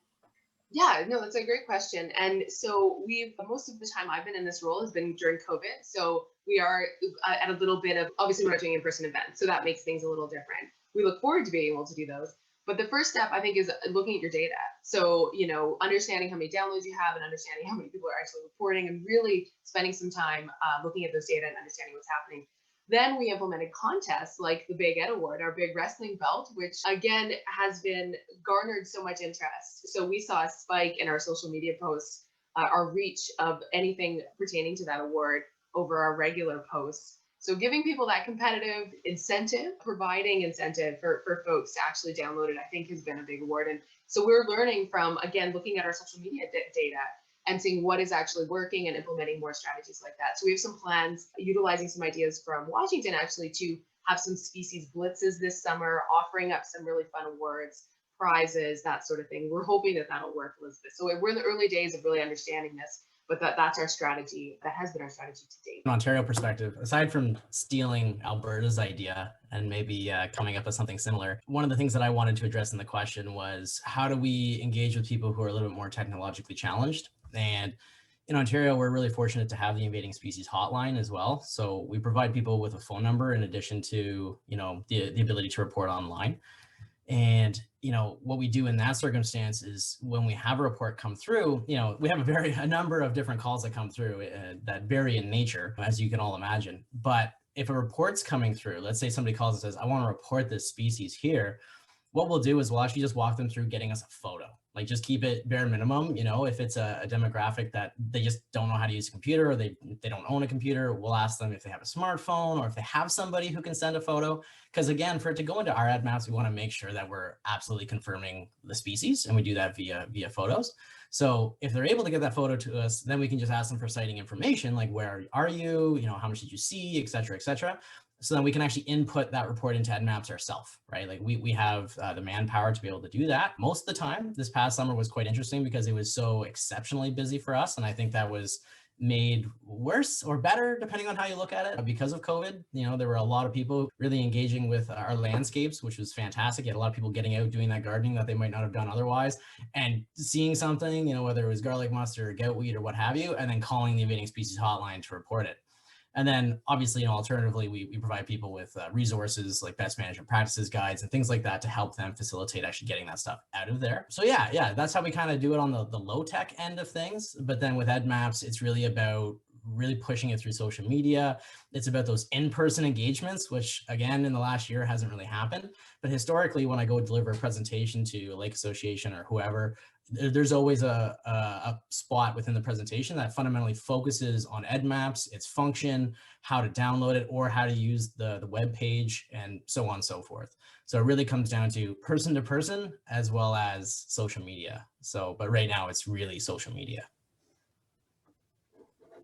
Okay, thank you for that. There's a couple of questions about different types of boot brush stations and different types of tools. I'm going to direct you to NAISMA.org and PlayCleanGo.org. Look at the store, check it out. If you have questions, email Krista. She can help you choose the right thing for you. But there's a lot of different options. And so I'm just going to send everyone, in fact, I invite every single person attending to visit the websites and visit the store and check out the various tools that are available there. A lot of chatter about that belt. Folks like the belt. I kind of want to come to Alberta and compete for the belt. So the question is Alberta maybe open to some other places mimicking that effort and creating some belts in their spaces? Definitely. That's a great idea. No, I don't have a competitive edge at all. Okay, I am going to direct this one over to Alexis. 2020, not only did we have the pandemic going on, but we also had murder hornets. And murder hornets became an international sensation. gave us all something else to focus on for a little while. Lots of media attention. I was told there was recently even a Jimmy Kimmel show skit, and I got some real big attention for invasive species. So the question revolves around your takeaways. You know, what should we be learning from your experience in terms of, you know, how to utilize first detector programs, how to provide consistent messaging, and how to really go from early detection to rapid response in an international spotlight very quickly. Lots packed into that, but share a little bit with us about murder hornets and your experience as it relates to our discussion today, if you will. Yeah, that's a great question. I have to be honest, I was waiting for that one. I get that one a lot. So thank you. I think it's a really great example to use because it is so sensational and it is such a big deal. And it was such a new species that nobody had on their radar, right? So the Washington Invasive Species Council, we have a list of priority species. We developed that with our partners. So there are very clear things that we're looking for. And murder hornets was not one of them. And so I think this was it was an interesting opportunity. I don't want to say great because we're not thrilled that they're here, but it was an interesting opportunity to really test a lot of these things we had been practicing, right? Like we had been communicating with partners, we had been developing rapid response plans. The council's been around for a long time. And so we were lucky to have these really well-developed relationships already and build off of that and see this really successful program come almost instantaneously out of thin air from nothing. And the funniest part for us is that there was this delay. So we all knew about this several months before the public did. We had been working with it. We already had a plan. So we did have a little bit of a head start before the news picked it up and it went wild. And so by that point, we were all a little confused being like, you guys, you're like 6 months behind. This is old news. What's the big deal? But picking it up, realizing that people were really concerned with this and then focusing in on those really clear messages. And so we were getting calls from people on the East Coast. We were getting emails from folks internationally. We were getting people from all over the world being like, I think I found a murder hornet in my backyard, and they would send us a picture of a bug. And so it was really a challenge for us to capitalize on that energy in a way that was productive, because very rarely are invasive species at the forefront of anybody's mind on a consistent and daily basis. And so to capture that energy, to like focus and channel it for good was probably the biggest challenge of all of this. And then of course, like to some degree, controlling the narrative that was released so people weren't just freaking out thinking they were going to be attacked anytime they went outside, because it is a human health issue. I mean, they're very dangerous to people that are allergic to them, and so that was a real concern for folks. And so I think through our partnerships and some of the biggest takeaways I came away with were consistent messaging across the board. Make sure that everybody is saying the same thing. You can be saying it in slightly different ways, but that everybody has that same messaging throughout, and then getting out that information early and often. So our partners at the Department of Agriculture did a fantastic job. They would hold almost weekly press conferences by the time that the news picked it up, talking about what they were doing, talking about their successes, talking about their failures, and then they would always close with a call to action. And at that point, we were asking, we were partnering with citizen and community scientists to be like, hey, if you're interested in trapping for this and you want to do something, here's how you can help. And then they created YouTube videos for directions of how to do the trapping, really specific instructions about what the commitment was going to take, where to send those samples, what was going to come after them. We made sure that our messaging for reporting through our app was very consistent with the Department of Agriculture. So we were all telling people the same thing, like, if you think you saw one, you have to get a photo and you have to tell us where you are. And then kind of working with people on that end. They got funding for their program, so they brought on additional people. Justin and I both kind of stopped what we were doing for the better part of 2 months and focused just on Asian giant hornet. But again, it was that consistent messaging, building on these plans that we had already created over just our partnerships working together, and then getting out information as often as we could. We had a webpage dedicated to it. We had a YouTube channel dedicated to it. But we did weekly press conferences. I did tons of social media outreach in every avenue that I could, all just saying the same things of like, don't panic. Here's what happens. Pollinators are generally good. So no, we don't want these things to come here, but please just don't squish anything that flies. Like, there are certain things that we're looking for. And this is the impact that if we get too excited, that things can have. So yeah, it was a really interesting opportunity to practice a lot of those things in real time that we had been utilizing all along. Well, thank you for sharing that. Really just applaud Washington and the council for their efforts and outstanding job. Anybody else have any comments they want to share with murder hornets, or the parallel to in 2021 has been the zebra mussel infested mossballs that I know many of you have also worked on, that has just recently come up last month, and a very similar situation, and what we're really talking about here, for so long we were raising awareness, right? For so long we wanted people to be aware, but PlayCleanGo, EDDMapS, Wildspotter, Don't Move Firewood, report.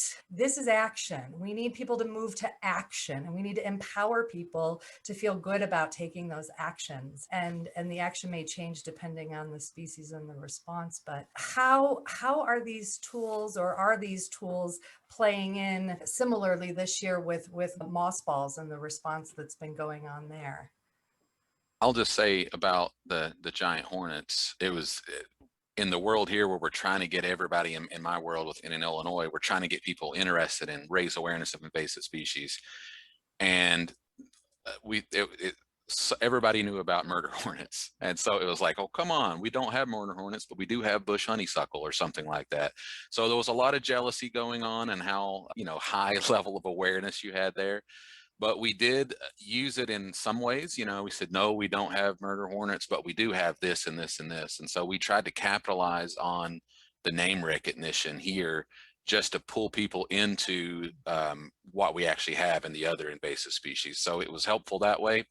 It wasn't helpful that I got sent 20 pictures of random bee-looking insects every day. But other than that, it worked for us. We tried to make it work. Yeah, from an Ontario perspective, it was interesting, because the one thing that we've always suffered from is essentially the stories that the media chooses to portray, right?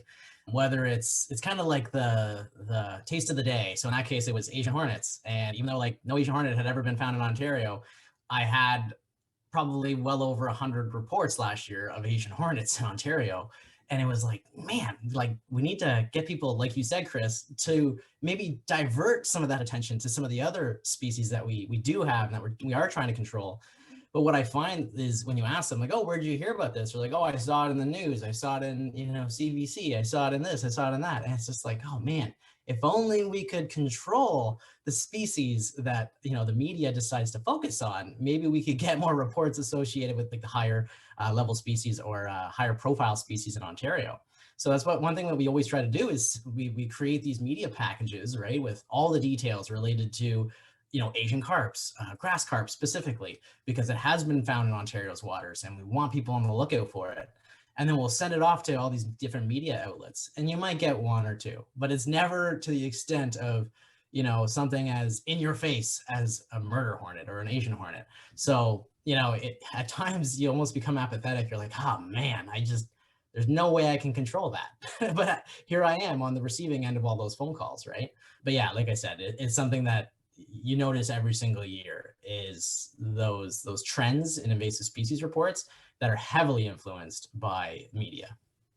You do have to, just to jump off of what Brooke said, you do have to be careful as invasive species managers not to dip into alarmism as well. And so I think that's always a risk, that if you label, it murder bush honeysuckle or something like that, just to try to get more action, you become the person that cried wolf, and then if you really do have a big issue later, you've already sounded the alarm so many times that suddenly people don't care what you say. So I really try to reserve like an all-out blast and an all-out sounding the alarm for when it's really necessary.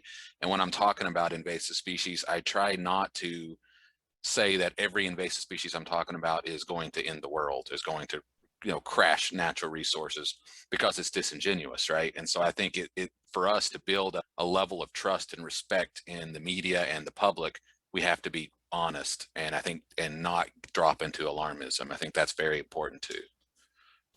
Thank you, Chris. That's such a good point. So when we were doing a lot of our outreach, we were walking this really fine line of like, wanting to make sure people knew this was really important because it was new, because it could have a real impact on our honeybees in our state, and it could have a real human health issue, while also mitigating everybody going outside and squishing bugs, because we realized very quickly through this outreach, this was sort of like a gateway insect to invasive species, that for a lot of folks, this might be the first time they're actually paying attention to the insects that come to their home or to come to their flowers or they interact with on a hike.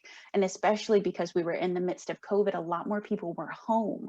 And so they had the time to observe this species. And so it was this really interesting, perfect storm of a lot of people being kind of in their home in one place on that constant news cycle, now having all the time in the world to observe the things that were going on around them. And so we're still having conversations even today where, like, how the murder hornet monkey ear came about was sort of a bad translation, and then we were getting away from using that term, but then people weren't realizing that Asian giant hornet and murder hornet were the same thing. And so we started to kind of merge that back into some of our social media outreach. But it was such an interesting time where finally people were coming to us asking about invasive species, which, I mean, you all know never happens. We spend all of our time trying to be like, hey, you should report this thing, it's a big deal, or maybe don't plant this in your yard, it's bad. Where for the first time in my career, I had people knocking on my door being like, what other invasive species are there? What other things should we care about? And so it was just such an interesting thing where we really tried to keep that momentum going without freaking everybody out that the world was ending. And so that we've had a lot of conversations about how to keep sort of that progress going without the alarmism that comes with it, because as Elizabeth just said, we have mossballs, which also came to Washington and were discovered here. So now we're on to the next emergency and the next fire, and again trying to work that balance between alarmism and just getting people to not be apathetic. Leigh, one more final comment before we wrap it up and move on to our next panel. Yeah, I think Alexis really hit the nail on the head with the importance of not being alarmist and keeping things sort of framed in a real and scientific way. We had a question that was kind of struggling with the technology about how we name these things. Like murder hornets is not a helpful name, and framing things as inherently foreign, like talking about, you know, Asian hornets in a climate right now where we have a lot of problems with xenophobia and othering. Sometimes it's just not really helpful. So being really careful with your wording and making sure that you're respectful to those sort of cultural trends, I think is also a really important thing for everybody who works with invasive species to consider, to make sure that you're not, you know, accidentally associating things that really should not be associated in human culture with the biology of invasive species. I dropped something. That's okay. Thank you. That's that's a good place to wrap up this session. Wherever you are observing today's workshop, please stand up and give our panelists a round of applause. Thank you all so very much. It was a great conversation. I don't want to cut you off, but I know that the next panelists, they're eager to go. So really appreciate each and every one of you and the conversation today. And thanks for all the good questions coming in from our audience. Good day. My name is Meghan Brown, and I work for Nevada Department of Agriculture. I've been with the department for 5 years and have worked on noxious and invasive plant management issues over those 5 years. Thank you for joining us virtually. I'm really excited about this summit, and I hope that you all find value in the training and presentations provided. I'll keep my comments short, as I hope the bulk of the panel today will focus on a more interactive question and answer format. Chuck asked me to talk a little bit about why and how data on invasive and noxious weed species is directly tied to funding. For many of us, surveying, treating, and mapping weeds is where the rubber meets the road. Detection and treatment information needs to be accurately and timely communicated and recorded. Data is key to understanding possible vectors, land ownership, treatment type, and spatial extent. Timely data can also help inform more than just on-the-ground management decisions. It can help inform and tell the story of true need. Throughout the West, the threat of conversion of lands from healthy and diverse systems to monocultures is high. Part of that threat includes noxious and invasive plants. Many partners came together recently and created the Western Weed Action Plan, a plan that reflects the need to work collaboratively to meet the task of dealing with noxious and invasive species. 2 sections of that plan centered around data and funding. You can't have one without the other. Timely data can accurately inform management. To create action and on-the-ground management, funds need to be in place. Knowing where the species are and their threat of expansion will help articulate coordination across all levels so that county, state, and federal partners can ensure funding is established for long-term projects. Many projects need long-term funding. Using data to show past monitoring efforts, plan treatments, and survey work will help turn the ask of we need more money to we need $450,000 for the next 10 years to eradicate these 3 EDRR species in our state using these 3 particular methods with these 4 partners. Without the details, the ask is harder. The details give a full and complete picture, allowing partners to have statistics to make more informed decisions. It allows us to make strategic and long-term goals for our own agencies and create space for our partners to understand the gaps and where they might fill. It also means that when we are successful, we can show a roadmap of that success to support further work. Data can also be shared and allow other states, agencies, and local area working groups a way to create a roadmap, and possibly, and maybe even more importantly, preventing the recreation of the same old product and process. In the West, through the action plan, we are working to build those wheels and bridges to bring more money and more efficiency to treatments. This process can only be done with accurate information and that is shared between partners and agencies in a timely way. Having a single source to put this valuable data makes the job quicker and ensures everyone is on the same page. I hope that I shared some ideas of how data is connected to funding and why continuing to share and collect data in a timely way is important to everyone. I really look forward to the discussion and thank you for having me. Good afternoon. My name is Aaron Eager. I am the State Weed Coordinator with the Utah Department of Agriculture and Food. We're going to quickly go through the Utah SIPA model that we use for our grant funding. We have about a 2-to-1 grant request to fund ratio of how much funds we have. And so we run into that problem of how do you decide which grants you're going to fund when you have 80 of them coming through the state in January. So the project rankers cannot go and actually look at the projects on the ground.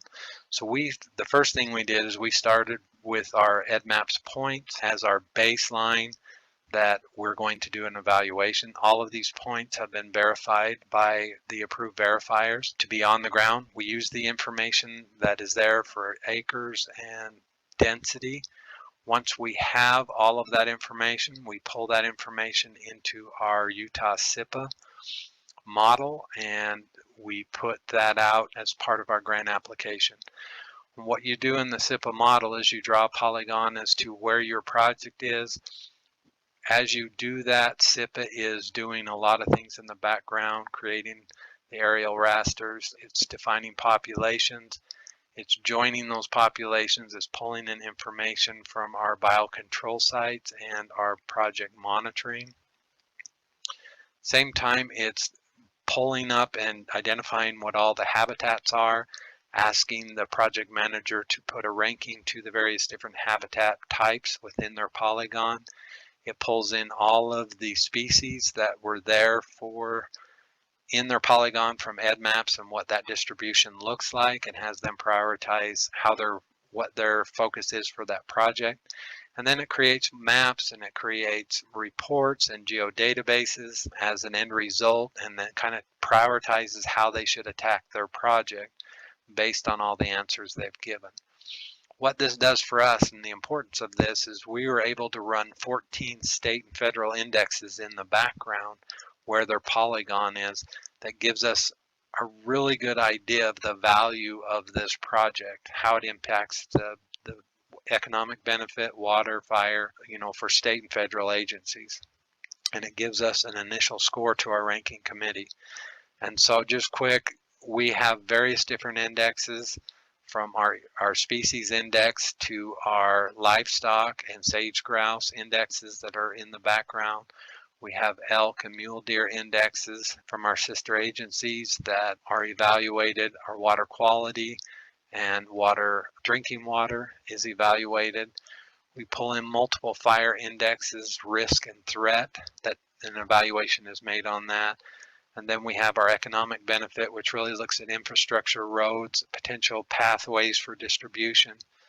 And then finally, it pulls in our defined focus areas based on the way that the statute is of how the species has been listed in the state law. Overall, it generates a QT score, and that QT score is a quality throughput. Basically, this helps our ranking committee determine which projects are of the highest value for the state of Utah, both for our agencies and federal agencies. But it also gives us a number we can present to the governor and legislators when we're trying to increase our funding, since we're at a 2-to-1 ratio on our funding. And that's just a brief overview of the SIPA. If you have any questions, let me know. Thank you.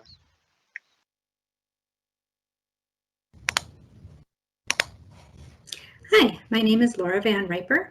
I'm with the Minnesota Department of Natural Resources, and I'm going to talk about how we're using EDDMapS in Minnesota across organizations and across different types of taxa. So we've really wanted EDDMapS to be a one-stop shop for Minnesotans who are interested in knowing where invasive species are found in the state. So while we started with working with terrestrial plants, we really expanded to also include insects, things like emerald ash borer and brown marmorated stink bug, jumping worms, forest pathogens like oak wilt, aquatic plants like the starry stonewort in the picture here, and aquatic animals like zebra mussels. We've really pushed using it across many users. So instead of having data in lots of separate places, we're all putting it into one place. So like state agencies like our Department of Agriculture, Department of Natural Resources, and Department of Transportation are all sharing data into EDDMapS. We've got lots of great local partners like cooperative weed management areas, counties, conservation corps, contractors. EDDMapS has been a part of several community science projects like Starry Track and extension projects from the University of Minnesota. We get reports from the general public and incorporate results from researchers. So here's an example of using it for jumping worms. So jumping worms are fairly new to the state, and we're trying to understand where they're present already. And so we put together a press release and some new videos and really did a big public outreach push at the end of August. And so we can use EDDMapS to see what we've learned since that push and make sure that as we get reports in and they get confirmed, we get them into EDDMapS so we can share that data. For aquatic invasive species, one of the tools we have is a list of infested waters and a map of infested waters, and people can easily get to those from the EDDMapS Midwest homepage. So sometimes people want to know, hey, what lakes near me have zebra mussels? This is an easy way for them to see that. Or they want to know, I'm by this lake, I want to know what invasive species are present in that lake. And so the infested waters map is a great tool for those kinds of questions. So how are we using these data? The data is helpful for informing policies and regulations. It helps in prevention efforts to know where things are so you can prevent them from spreading further. It's helpful in development of management plans, especially when you've got, say, an early detection project that goes across land ownership boundaries. It's helpful with cold hardiness information, how far north in Minnesota are these species surviving, and helps to document that species movement over time. So with that, thanks for your time, and I look forward to the chat later. Hi, everyone. I'm Vanessa Lopez, and I'm the Invasive Plants and Biological Control National Program Manager for the Forest Service and State and Private Forestry located in Washington, D.C. I've been invited to this panel to talk about how Forest Health Protection uses EDDMapS to help inform and guide our national forest health programs. I know we're all very aware of the impact invasive species have to the ecology, economy, and infrastructure across the United States.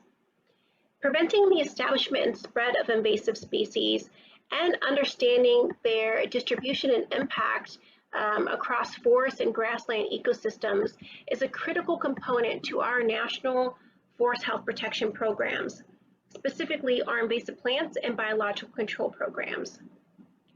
Over the past several years, Forest Health Protection has worked closely with EDDMapS to help with the collection and aggregation of invasive plant data. And this EDDMapS data has become our authoritative database on invasive plants because EDDMapS has really done an incredible job working closely with federal, state, local organizations, as well as other data collection apps to collect and house this data in one location. Having this large nationwide data set has helped us to determine the distribution and impact of important invasive species, and it's really allowed us to target our management and funding more efficiently. EDDMapS has also been an amazing tool for detecting previously undetected invasive species, and this has been extremely useful for federal and state organizations with their early detection rapid response efforts. For example, there have been new state-level detections of invasive plants like the Brazilian pepper tree and Kogon grass, and these were reported to state forestry commissions and departments of agriculture for rapid response and management. Additionally, EDDMapS has been an important tool for detecting new invasive species on a national level, and some of these species include Russian mallow and Asian giant hornet that have been first reported through EDDMapS, and this has been incredibly useful for rapid state and federal responses to these invasive species. Overall, EDDMapS has been an incredibly useful tool to help guide our National Forest Health Protection programs. We're really grateful for our partnership with EDDMapS, and we're looking forward to continuing our work together. So thank you all for allowing me to talk a little bit about our partnership, and please feel free to contact me if you have any questions or would like to talk more about our forest health protection programs. Thanks, bye. Hello, my name is Jessica Spencer. I'm with the Jacksonville District of the U.S. Army Corps of Engineers, and I'm going to be speaking to you about the U.S. Army Corps of Engineers EDDMapS module. In 2014, the Corps was working collaboratively with EDDMapS to develop a core module within the EDDMapS system. So the Corps provided project boundaries as well as the division and district designations for our projects so that we could incorporate those project locations into the EDDMapS mapping system. We wanted to do this so that we would have the ability to view the EDDMapS data for all the different invasive species locations in relation to our project boundaries to see what species we had within our project sites as well as those that were encroaching on our projects. If you go to the EDDMapS core module, which is located at eddmaps.org/USACE, you will see the View Distribution by Project icon on the right side of the screen indicated by the green arrow here. If you click on that, it'll bring up a list of the project names listed by division as well as district. And if you go to that list, you can select your project. In this case, we're going to select the Jim Woodruff Lake Seminole project, the second one from the top. Once you select your project, a map will be generated showing the locations of the top 15 species within your project boundaries. This information can highlight problem areas within your boundaries or areas that may need more intensive survey efforts. The information can also be used to help prioritize treatment areas. At the bottom of the map, there is also a list that includes all of the species, not just those top 15 that are contained within the boundaries, and you can click on those individual records to see where they're located. So if there is a species of concern, you can kind of zoom in and determine where that species is located within the project. But this information can be used to help the land manager get an idea of what the problem areas are on their site, as well as, species that may be contained in just one area of the project, that they may be able to have a containment strategy so that they prevent it from spreading into other areas of the park. You can also look at the species records where there may only be 1 or 2 records within the project site, and those may offer opportunities to do an early detection rapid response and potentially eradicate that species from the site. It could also indicate species that need more intensive survey efforts. In addition to seeing the species that are within our project boundaries, we also wanted to detect the species that were in a buffer zone surrounding the projects. So in this case, we're looking at the species that are within 10 miles of the project boundary. This information will allow the project managers to detect species that are starting to encroach on their projects and develop strategies to prevent them from becoming established on the project site. That's just a brief overview of our core module, but if you do have any further questions, you can contact me at the information below. Thank you. Hello, my name is Art Roybal. I work with the U.S. Fish and Wildlife Service in Vero Beach, Florida. I'm a member of the Florida Ecological Services Field Office. Today, I'd quickly like to give you some information how we've used EDDMapS data for decision-making, monitoring, and as a reporting tool in South Florida. Now, you've all heard of the movie Snakes on a Plane with Samuel L. Jackson, a real thriller back then. Well, we've had the sequel to this movie for quite some time. It's called Pythons in a Park. As you know, the Burmese python has multiplied and spread throughout the Everglades, eating or consuming, preying on the native mammal population, and also spread outside the Everglades now. Well, back in 2007, 2006 timeframe, the South Florida Water Management District petitioned the U.S. Fish and Wildlife Service to list the Burmese python as an injurious wildlife species under the Lacey Act.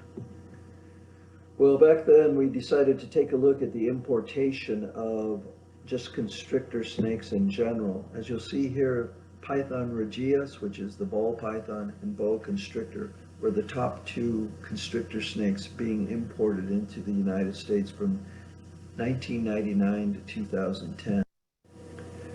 We decided to concentrate more so on the large constrictor snakes, which would be a major problem to native wildlife, and they have been a major problem, as you know, with the Burmese python. These are a few of the pythons and anacondas that we considered and evaluated. Now back then, EDDMapS in a different format, as you'll see here, was very valuable to determine where these snakes have been seen and where they've been captured. And here I just have the Burmese python points on the map engaged, but it gives you an idea of distribution throughout the state. Now, as I said, the Fish and Wildlife Service conducted a injurious wildlife evaluation of the constrictor snakes, the large constrictor snakes. But prior to that, the USGS conducted a risk assessment where the Burmese python, southern African python, northern African python, boa constrictor, and yellow anaconda were evaluated as high risk, with the other anacondas and the reticulated python as medium risk species. So after evaluation, the Fish and Wildlife Service listed the anacondas, as you see here, and the pythons as injurious wildlife species back in 2012 and 2015. In addition, back in 2009, the Cooperative Invasive Species Management Area, also known as Everglades SISMA, put together a priority list of invasive animals. As you'll see, the large constrictor snakes were listed as of concern or priority, but also a ibis. An ibis known as the sacred ibis was at the top of the priority animal list. One of the reasons for this is that this bird is known to be predatory to native wildlife, their young and their eggs. Here we have a sacred ibis that was fitted with a satellite tracking device by the USDA Wildlife Services. This bird was targeted for early detection, rapid response activities, and all of the satellite tracking, we were able to have these birds lead us to additional birds that were removed. And just recently, one was found in the Vero Beach area through reporting in EDDMapS and I've got one.org, or I've got one phone number. And The additional sacred ibis was removed from this water treatment facility, which is a haven for birds in Vero Beach, Florida. So that was a success of the reporting system and also just the network that has been formed to respond to these sorts of observations. Here again, we have the EDRR, large lizards that we are using EDDMapS data for to track their movement and reporting, the Nile monitor lizard and the Tegu lizard, which is very much of concern these days. It's spread up the peninsula, also into Georgia. So just wanted to say we love the EDDMapS format. We also encourage folks to use the I've Got One app to report invasive species. So thank you. All right, thank you so much. That was fantastic. I'd like to invite our 6 panelists from this session, Data for Funding and Decision Making, to go ahead and pop on your cameras so we can see you. All right. Okay, so first question for you all, and this is a question for everyone. Are you using the EDDMapS Pro version that we learned about yesterday, or are you using the regular EDDMapS version? Or I know I've got one and we've got Wildspotter. So which one are you using, or do you just use a suite? And whoever wants to kick us off. I can go ahead and start. So in Minnesota, when we first started rolling EDDMapS out, we started with the Great Lakes Early Detection Network app, which is the EDDMapS app, geared towards the Midwest and Great Lakes region, because it's so simple to use. And for a lot of, say, Department of Natural Resources staff or other agency staff, it really, that fit just fine. If you're wanting to mark points, get photos attached, get things into the database, that's just fine. So a lot of our staff, that's what they use. Sometimes if people are wanting to do more revisits, that's pushing them to use EDDMapS Pro and getting trained in on that. Also, if people are wanting to do more extensive mapping of polygons in areas that don't have cell connectivity, that's the other thing that can push people towards EDDMapS Pro.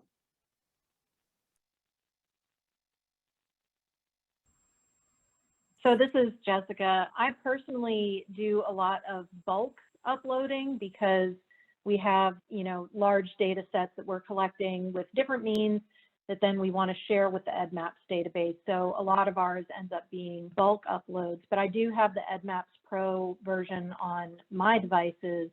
So if I'm out doing other events with one of our SISMA groups, I often use that to report some of those kind of volunteer efforts.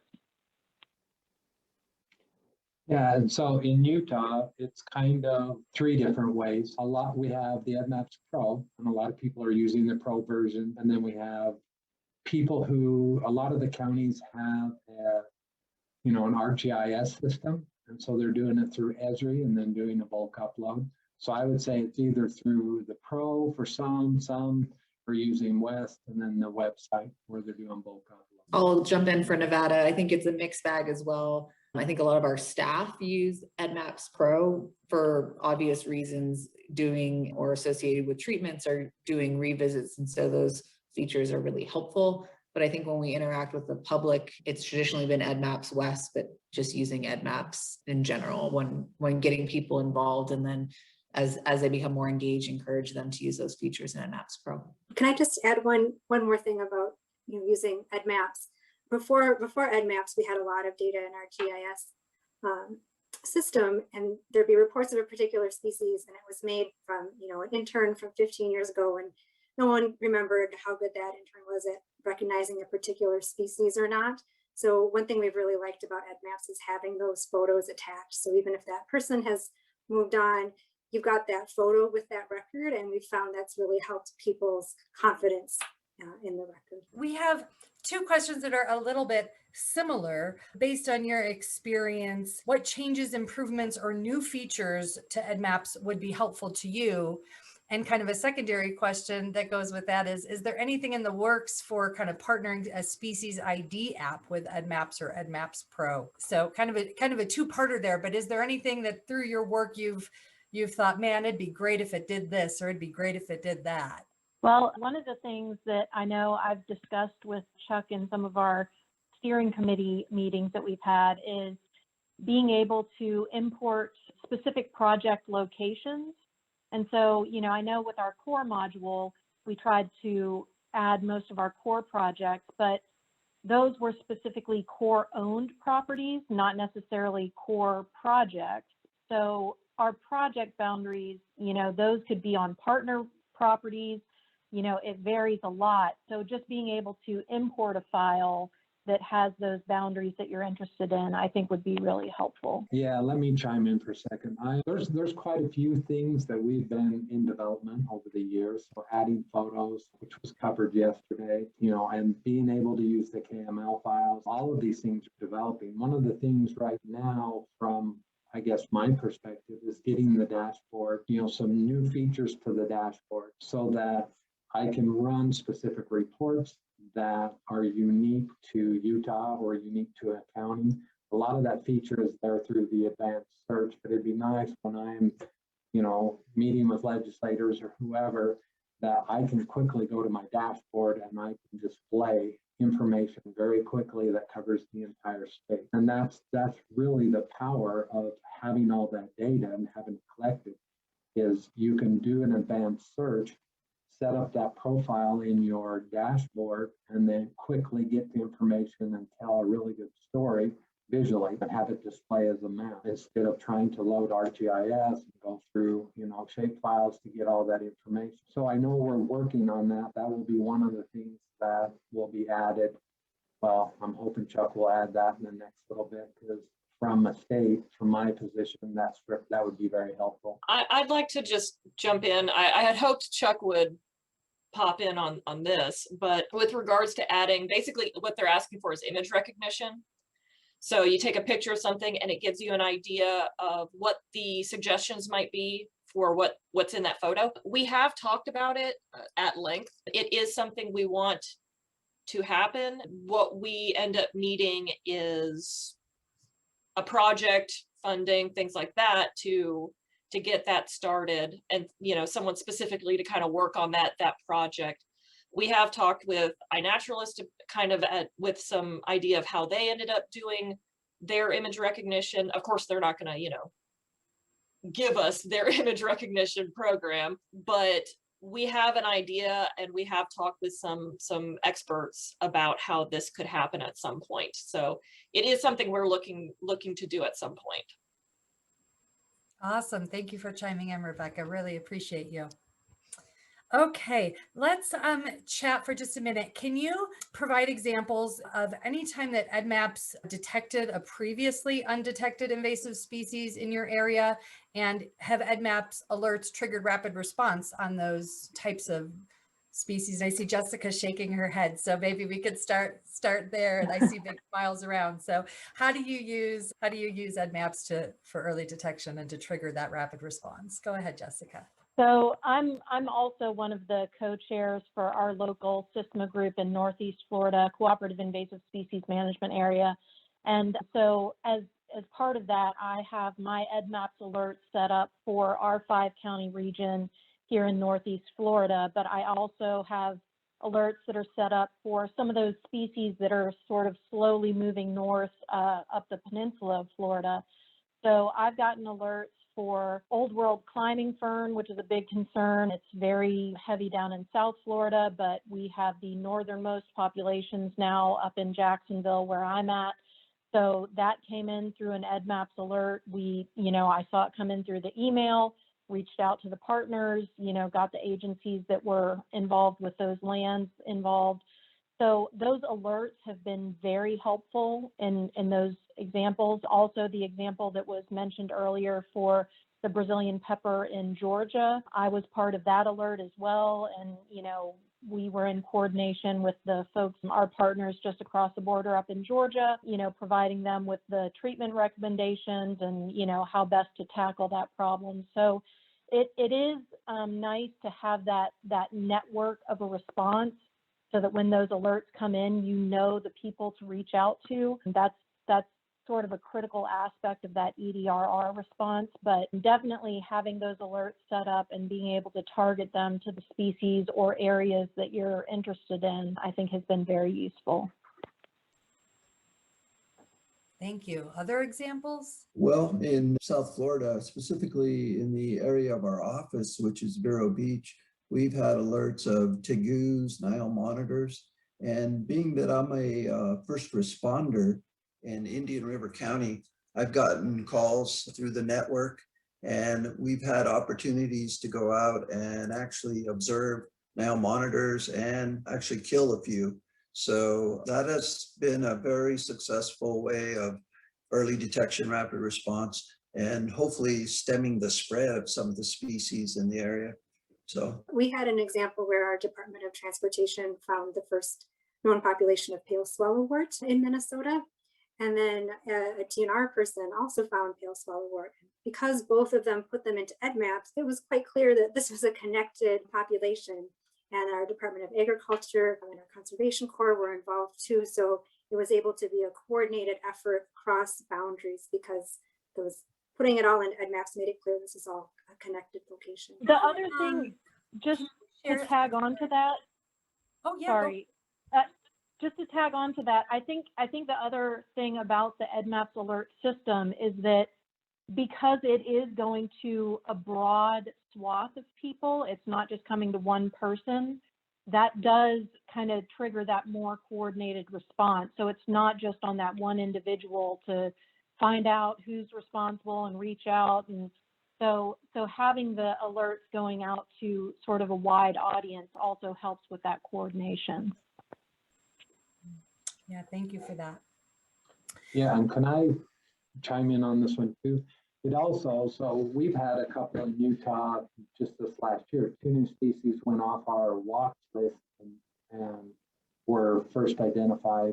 One coming up from Arizona, the other one coming in from Colorado is what we think. But what it does for us is not only does it notify the county through that email who has that authority to go check it out, but it notifies us at the state. So it can quickly go out with multiple notifications that are happening once that's put into EDDMapS. It triggers on my end that I need to look at multiple funding sources. So I don't have to wait for a grant opportunity to happen to go and treat that. I have a pool of money that's available when we get an invasive EDR species that enters our state. So then I can automatically start calling CWMAs and other groups to say who's going to put boots on the ground. I have the money available to go do it. So, the old way of, it takes months for that information to get to not only to people, but to the money associated with the treatment. EDDMapS has really streamlined that because that's all done through notification. And it instantly, multiple people are working on different avenues, to respond to it. So it's really good. Well, thank you, Aaron. You kind of actually answered the next question. So you were reading my mind a little bit there, which is to share examples of times that EDDMapS data has influenced funding decisions. Okay, so to our panelists, can you share some examples when you have used EDDMapS data to directly influence funding or to directly influence legislation or regulation or policy for invasives, obviously? Yeah, I'll kind of start.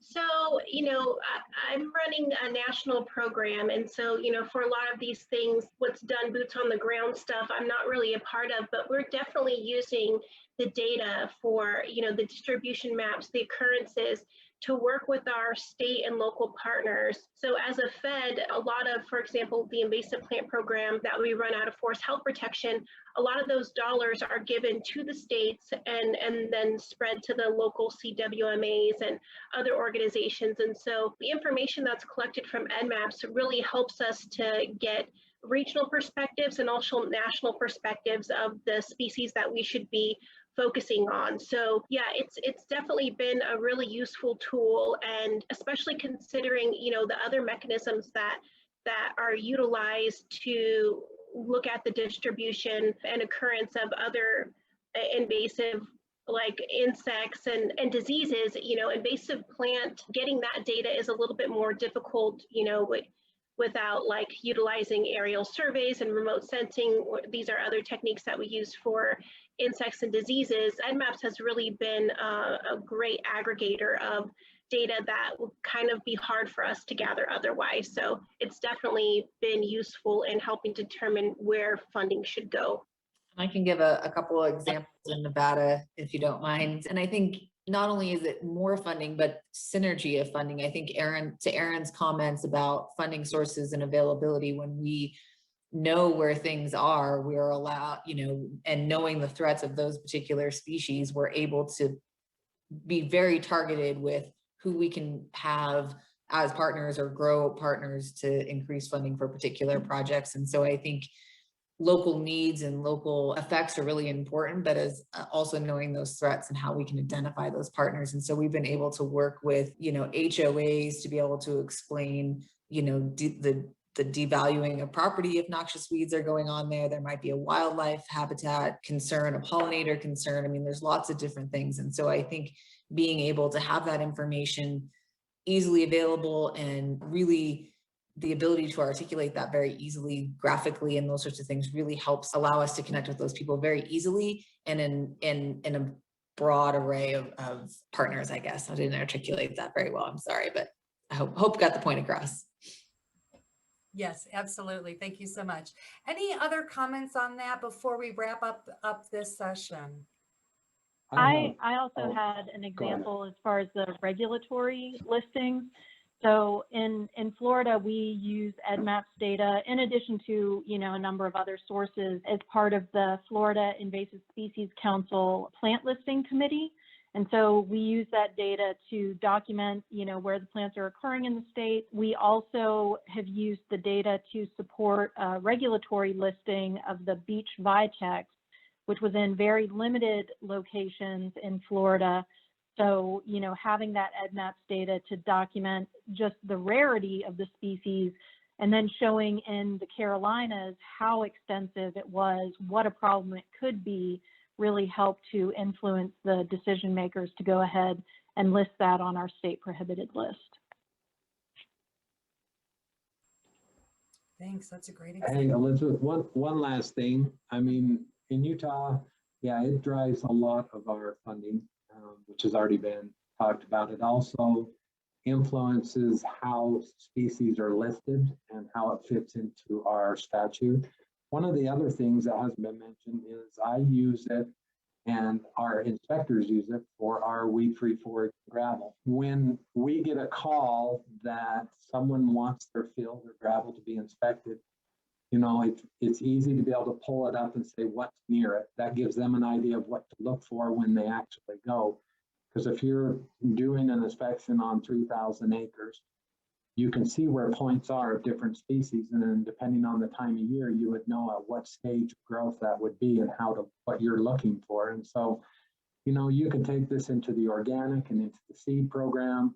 Also, it's very helpful for anyone who is regulating any kind of a produce or a product that is grown to know where these species are. And the only way to do it is to have some sort of a mapping program that you can quickly pull it up and go, okay, these have been verified. We know that they're there. And depending on what action you're doing for your job, it just gives you information before you get there of potentially what you might be walking into. So we use it in a lot of ways, I guess I'm saying. Yeah, thank you for that. Appreciate that. Definitely a large benefit for the Certified Weed-Free Products Program. Okay, that wraps up our time for this panel. I want to thank each and every one of our panelists. Greatly appreciate the information you shared and the dialogue today. Based on the poll, 46% of folks that are attending right now are using EDDMapS data in their decision making. And I think that you have illuminated a lot of different ways that EDDMapS data can be used, not just for decision making, but to improve program efficacy and to create partnerships and improve funding and those sorts of things. So I really appreciate all the great examples that you gave. For those of you that answered the poll that you don't know how to view the data, you don't know how to query the data, please go to NAISMA's YouTube channel in a week and watch the videos from yesterday because they went through all that, and reach out to our friends at UGA and get in touch with us at NAISMA, and we can help to get you connected to the folks that can train you up. We are about to jump in to our next session, which is titled Modeling. Hello, my name is Corey Ransom. I'm a weed scientist and the extension weed specialist at Utah State University in Logan, Utah. I've been invited to be part of the panel today, not because I've done extensive modeling, but because I've tried to utilize modeling in helping inform land managers in making good land management decisions. I think we would all agree that weed inventories provide information that is vital in developing an effective weed management strategy. But in addition to this, it can also help us understand things about weed biology by knowing where weeds are commonly found. It can also be used for documenting management success through monitoring. It can be used for modeling, which we'll talk about on the panel, but the data is only as useful as it is accurate. By utilizing the same methodologies between inventories, we were able to document changes in Russian knapweed infestations in response to 8 years of management at Dinosaur National Monument. However, when we analyzed data from repeated inventories conducted on the Uinta-Wasatch Cache National Forest, we found that some of the large changes in total infested acres between the two surveys most likely had more to do with the size of polygons used to illustrate those infestations than it did with actual changes in weed populations on the ground. We became interested in modeling because of its ability to answer additional questions, such as why are the weeds growing where they are? Where would I look for additional infestations of a particular species? And if I don't manage a particular species, where would I expect it to spread to? And finally, where are management efforts best employed to be the most effective? In one modeling project, we worked with Tim Prather from the University of Idaho to determine if we could adapt a model that he developed to predict rust skeleton weed habitat suitability in northern Idaho and apply it to the area around the Great Salt Lake. While the model worked very well in the canyonlands of northern Idaho, it didn't work quite as well for predicting rust skeleton weed distributions in the Salt Lake area, probably due to much more variable and less predictable wind speeds and directions. Accurate weed distribution data can not only help with management efforts by identifying where weeds are currently, but also by predicting where you might expect them to be now and in the future. Good afternoon. I'm Doug Johnson with the California Invasive Plant Council. I want to briefly describe why land managers need modeling. The answer is that modeling can help land managers be strategic at the landscape scale. I'll show you what I mean by looking at several online tools that help translate modeling data into something that land managers can use. We can all agree that mapping is essential in helping decide what weeds to work on where. We can't control all the weeds everywhere. We need to prioritize. Modeling is simply an extension of mapping. It takes the mapping information we have and extrapolates from it to tell us where the conditions are right for that plant to grow. Not only that, but it can also take into account how conditions may shift due to climate change, so we can see where conditions will be right for that plant in the future. In the Cal Weed Mapper tool, we have data showing where different weeds are found. Here we're looking at a map for barb goatgrass. It's found in the grid cells shown in tan, and then based on where the plant currently grows, the tool extrapolates where else the conditions are suitable for it to grow. That's shown in green. We can see that there's lots of territory for this weed to spread into, and that there are some isolated pioneer populations and potentially some leading edges where control is important for addressing spread at the landscape scale. You can find similar functionality in EDDMapS. It's found under the counties selection when you're looking at the distribution map for a particular plant. Here we're looking at a map of giant reed, Arundo donax. The purple shaded counties are ones where the plant currently grows, and the orange shaded counties are ones where conditions are, or will be by mid-century, suitable for the plant to grow. Maps like these help us to anticipate where each weed might spread, and that's important information to have when deciding where to focus resources at the landscape level. Last, the pre-climate matching tool is set up for a user to select one or more states or ecoregions and then be able to see where else in the world has similar climatic conditions. Here I selected 3 ecoregions in Southern California where a new weed, desert knapweed, is found, and based on that, the tool generates the green shaded areas. That gives us an idea of where this new weed could spread if we aren't successful in containing it. Pretty scary, especially given that this is only based on the few places where the plant currently occurs. Its potential suitable range could be much larger. So based on the rapid spread of that plant and its suspected range, we're making it a high priority and trying to get mobilized to get after it. That's a quick overview of some of the ways land managers can benefit from the results of modeling. And I want to leave you with a reminder that modeling relies on mapping data. So it's important that land managers contribute mapping data to a platform like EDDMapS where modelers can access it and build on it. Thanks. Hi, my name is Mark Renz, and I'm here today to talk to you about some of our efforts using models to improve monitoring and management of invasive plants in Wisconsin. Well, many of you know invasive species are spreading nationally, the same is the case in Wisconsin, as can be seen by this graph. Over the last 20 years, we've seen dramatic increases in occurrences of many of our terrestrial invasive plants. But unfortunately, resources are limited, and those resources continue to shrink over time at various scales. And so we're really looking at using these models to help be more efficient, and how can we integrate them into some of our decision-making processes.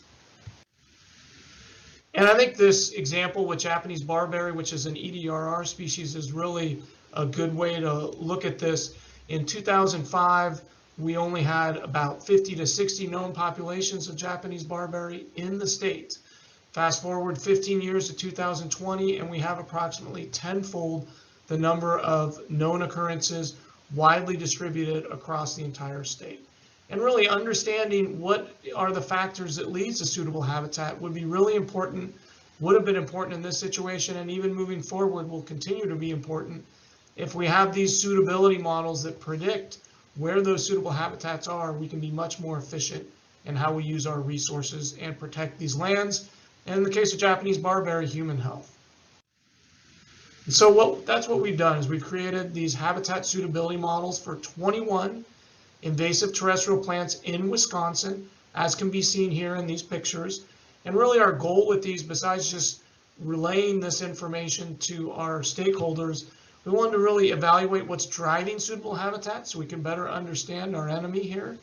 We wanted to also test how well these models perform, because believe it or not, rarely are models validated with separate amounts of data. And so we wanted to understand, are these models really working well, and how well should we rely on them? And then all this information we want to incorporate and extend out to our clientele so that they can improve their management plans on the ground level. And EDDMapS was a critical tool that we utilized for this. We work closely with First Detectors Network, which is a community science network, but we also worked with other stakeholders that really found EDDMapS as a critical tool.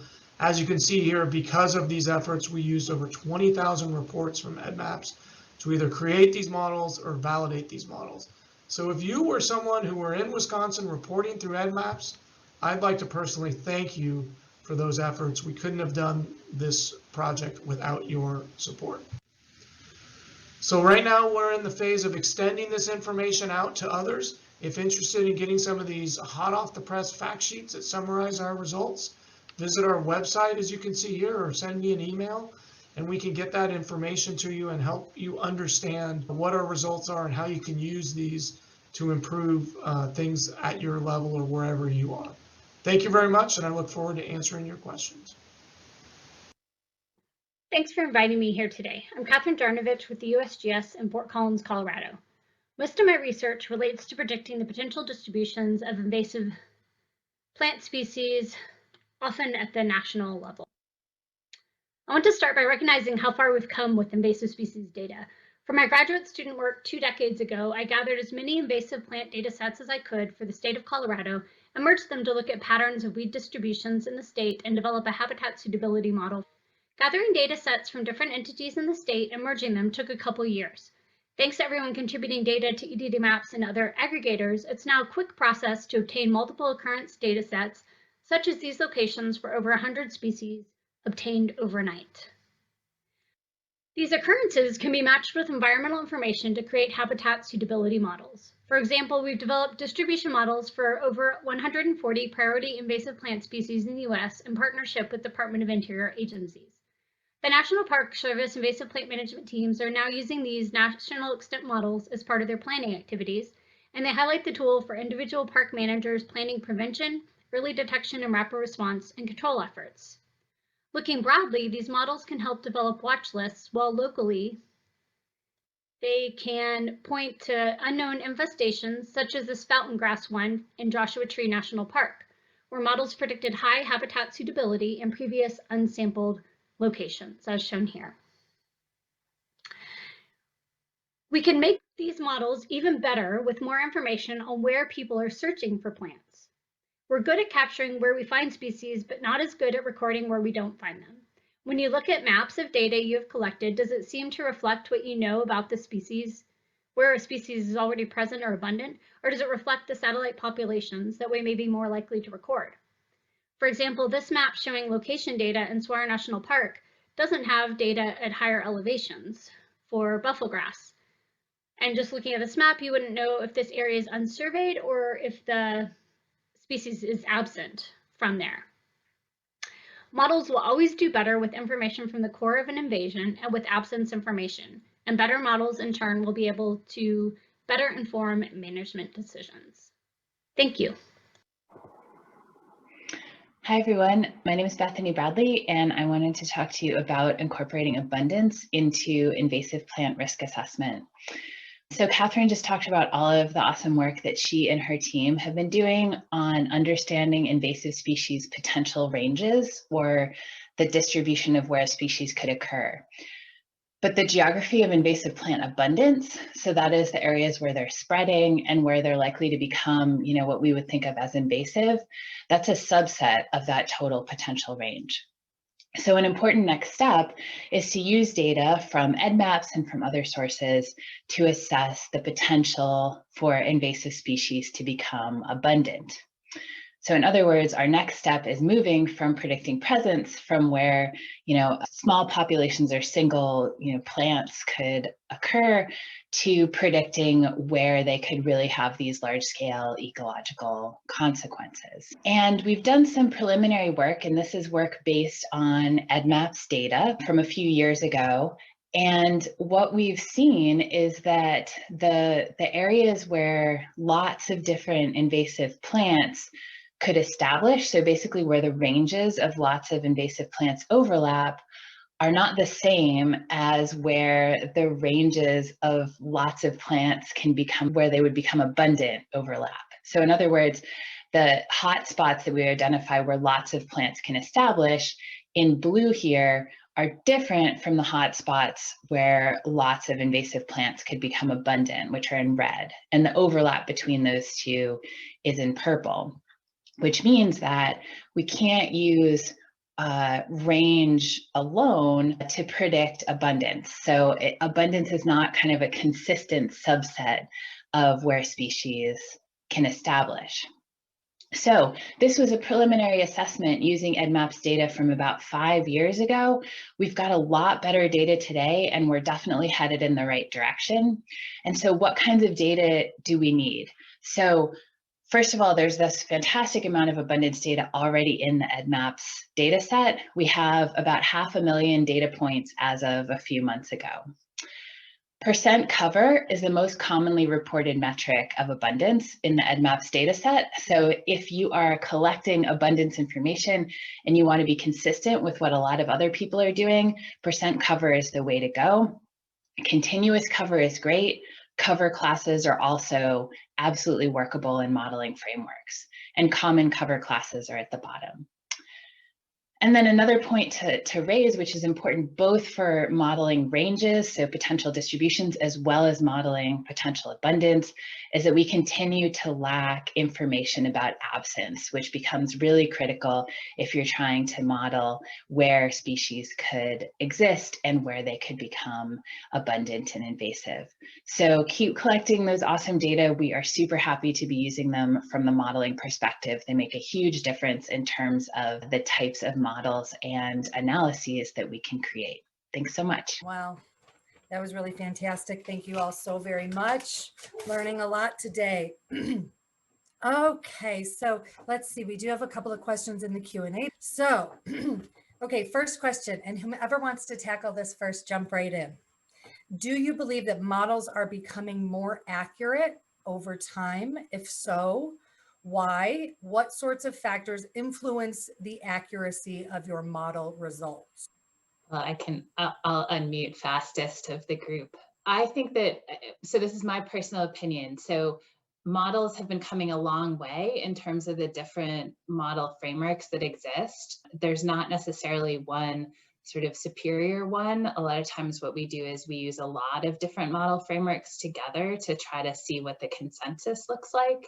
But my perspective on this is that it's actually the data underlying the models that are most important. And that's where EDDMapS data become really critical. If we're missing, like in Catherine's presentation for the buffalo grass distributions, if you're missing a whole set of area that hasn't been sampled, then your models are going to reflect that. So there's nothing that a model can do to make up for a lack of, sort of a wholesale lack of undersampling. I might just jump in on the data collection, that if your points are very precise, then that is going to increase the effectiveness of a particular model. But if you have a few scattered plants and you map those as a 1 acre polygon, that accounts for a lot of the variation that the model's trying to account for. And so again, if you can kind of set the type of resolution at which you collect your data, that is going to help models be much more effective in the future. I'd jump in and also say that in addition to the location data, like what we're getting from EDDMapS becoming more available and better, also the data that we have to characterize the environment to create these models is also becoming better, and that can also lead to improvements in the models. So there's better representation of soils over space, and with remote sensing we can capture a lot of other things that we weren't able to even a decade ago. Yeah, and I'll just jump in and summarize and say, yes, it is getting better. It is because of the data we're collecting. And Catherine said, one of the things that we do a lot, and I know Catherine and I'm sure Bethany does, is we do an iterative approach. So we do an initial model, we get those results out there. People on the landscape tell us where it's wrong, and they give us more data that allows us to improve it. And I think that's really the biggest benefit in how we improve these as time moves forward. From the modelers here, I'm curious to know how you would answer this question in terms of projections for future conditions. So many folks have done projections for mid-century based on how many of the multiple models out there for climate projections match. And I'm wondering if those models are getting better. It certainly makes a big difference whether you say all 15 models need to match or only 5 need to match in some of the tools that you've developed. How do you see that trajectory? So I've done some of that. I think that one of the big improvements that I've seen over the last few years with the climate projections, so the climate change forecasting, is that there are ones that work better for some regions and work less well for other regions. And that's true within the US. So the models that work really well in the Western US aren't necessarily the exact same ones that seem to, and we don't know what the future of course brings. So this is more hindcasting. It's sort of looking at how well they predict the last 100 years of climate in those regions. And the climate modeling community has come a long way in the last few years of characterizing, okay, these are the models that do a really good job of modeling precipitation in the Western US. And so what we do oftentimes is we put all of those different things together. But if if we know that, species that we're interested in is really responding to precipitation, and that's an important variable, then we can do that sort of next level now of saying, okay, we're going to pick this subset that we know models this particular predictor very well in this particular region. Yeah, and I think another challenge with the looking at climate change and how it impacts it is all these models assume everything else is the same and only climate changes. And a great example is we're doing work on future spread of Phragmites in Wisconsin, and it's showing it spreading into our forests. Well, we know Phragmites doesn't do well in forests, but we don't know, are there going to be forests in the future in those areas too? So there's limitations that unless you're integrating models with other models that make it really tough. But I think they're a good place to start and start with the prioritization and making some decisions because things are going to change. And so that's a start, but we have a long way to go, I think. Thank you. I'd like to just ask kind of a follow-up question to that. Are there examples or are there opportunities where the climate models and the invasive species models, as you just gave an example, Phragmites, are being intersected to inform advocacy or to inform, decision-making, given that climate change is a top priority of the current administration? And just thinking about our previous session on using data to inform, regulatory and legislative and funding decisions. Is there data currently being used to model this connection between climate change and invasive species that can be used for advocacy? Or what are your opinions or thoughts on doing that? So we have one tool that's on the EDDMapS website, which is the range shift listing tool, which is based on models for about 900 plants under future climate. And Doug showed a picture from one of those models in his presentation. In the Northeast, so I'm from Massachusetts, so in the Northeast, we have been using those lists basically, so state level lists of which species come out as potentially invasive in the future. And we've been building, Invasive Plant Council network in the Northeast to try to get that information into the state regulatory processes. And I feel like we have a good list, starting point for lists. So that's definitely a potential thing that more state regulatory boards or invasive plant groups could definitely get into in the future. Yeah, and I think maps are always great communication tools. We're all very aware of the nuances of the models and that, they aren't truth, but I think it can be very useful to be able to show a map like the ones that Bethany was just describing, where you can see that, well, this species is here now, and it could be much more widespread as a message of we need to act, or this is going to be a lot worse.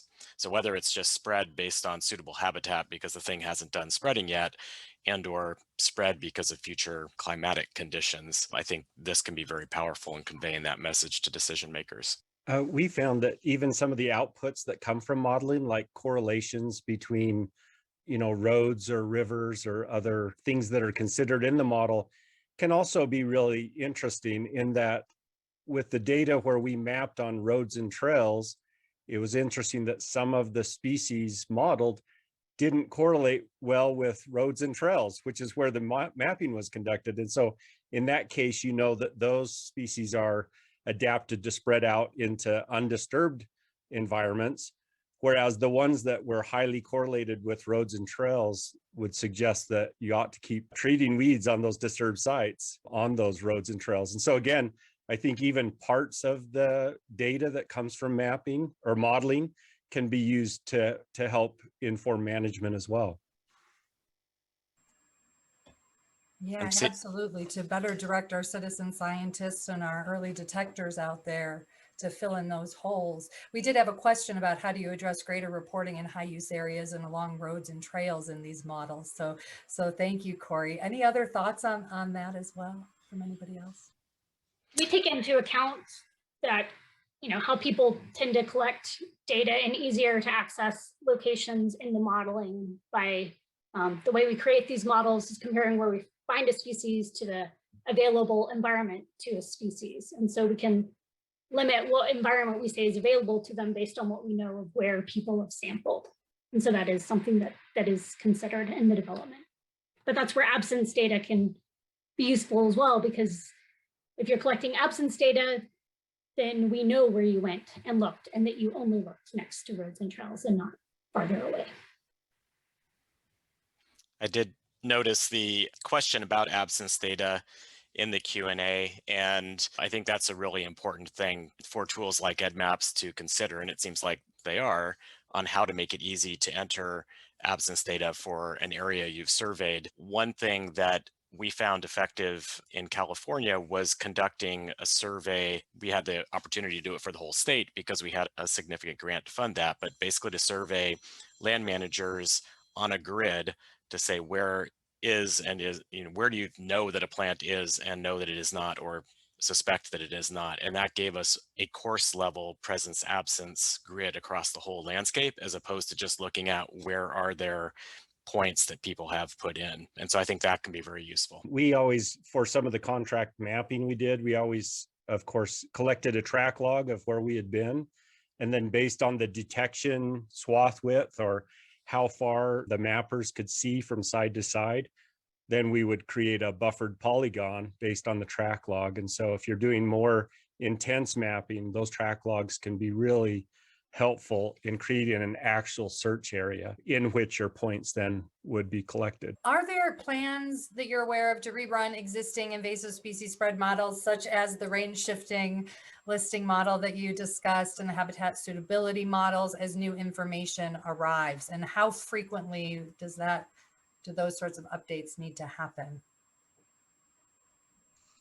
That's a really good question. The range shift listing tool was from funding that we don't have anymore. So we don't have any immediate plans to do those, but I can turn it over to Catherine because I know that her group is working a lot on constant updates to the Inhabit tool, which I think is, another really awesome parallel tool that everybody can be looking at for some of the most problematic invasive species out there. Yeah, thanks, Bethany. So the Inhabit tool that I showed an image of in my talk has over 140 species that we've modeled in it. And currently we're running a second iteration for all those models based on new location data that's been collected since these were originally run, feedback from on the ground people that have provided information on how they think those models are good or not as good, and then also updating the predictors in those. And so we do have plans to continue to update these over time as more information becomes available. Yeah, and I would just chime in and say that I'd really recommend trying to do some separate validations of some of these models and use that to inform the level of updates. Some of these models work really well, and I know Catherine and Bethany have made some of these models, probably don't need to be updated that frequently, while others are probably performing pretty poorly and will need some more updating. So it's just a time and resource availability. And this is why I love hanging out with Bethany and Catherine. They've got much better resources than I do to do these updates and keep more up to speed than we're able to do. And so they're just been a tremendous platform to move things forward. So I want to personally thank them for all they've done. Awesome. Thank you, Mark. Okay, we have a few more questions popping in. You should have seen the poll results pop up. And so about a third of folks have used model results to inform management, and almost everybody definitely sees the potential benefits of models. And so thank you for illuminating the many ways that these models can be helpful and useful for management and decision making. And then you can see kind of the places that folks are collecting data. And so thank you to those of you participating that took the poll. Appreciate that. Question: are there links on how invasive plants affect local wildlife? Have we connected the dots between, and I see head shaking, yes, between species of concern, native wildlife, and even threatened and endangered species? Who wants to take that one? Well, I'd say that we are starting to look at the intersections between spatial distribution of invasive plants and locations of listed threatened and endangered plant species, and trying to figure out how to integrate some of that information into the management plans for local land managers so that they may not be managing the property where the endangered species is, But if they're in the area and there are particular weed species that are a threat to that endangered species, trying to make sure that at least in that asset protection zone, that they're aware of working on that, even if the weed's widespread elsewhere. Okay, that's all the questions we have, and we are right on time. So I want to thank all of our panelists for their outstanding presentations and the really good dialogue here today. We are going to move on to our final session of EDDMapS, of the EDDMapS Summit. So again, thanks to everyone that participated in our modeling session. Next up is treatment, tracking, and monitoring. An invasive species is found. An EDDMapS mobile app is used to create an observation. This observation is uploaded from the device, where it is added to the EDDMapS online database and now publicly available. Observations from EDDMapS are added to treatment sites in ISM Track. Management activities are recorded through ISM Track, and treatment information is sent back to EDDMapS. The observation status changes from positive to treated.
Hi, my name is Christina Bosch, and I am a noxious weed specialist here in southern Minnesota.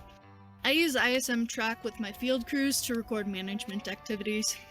I set up sites with crucial information and coordinates, and then my crews take those and easily navigate to the sites. They can also see what management activity has previously been done there. They'll record whatever work they do in the field and then upload it when they get back here to the shop. We never lose management activities anymore, and they are easily shared with other stakeholders.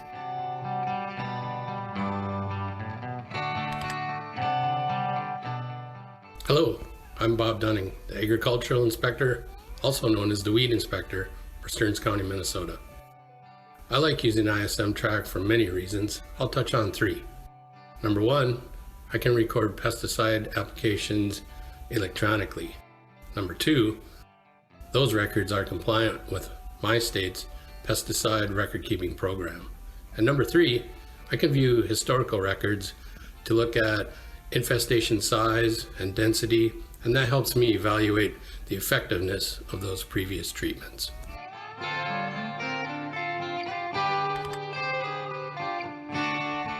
I'm Mari Hardell with the Minnesota Department of Agriculture, and I'm a noxious weed specialist based out of northern Minnesota. I found ISM Track to be really helpful when I can't be with a crew in the field, but can check how much work they accomplished and see areas where they worked on a map. Learning those details helps me put together a work plan for the following day and maintain efficiency.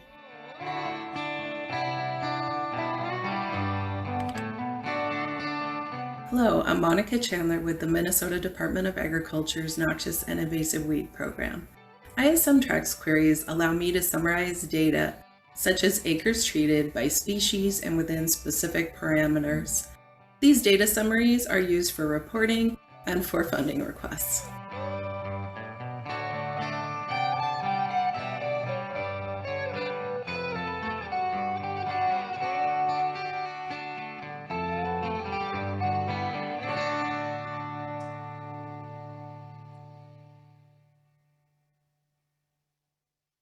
Hello, my name is Ann Pierce, and I'm joining you today from the University of Wisconsin-Madison, where I coordinate the Wisconsin First Detector Network.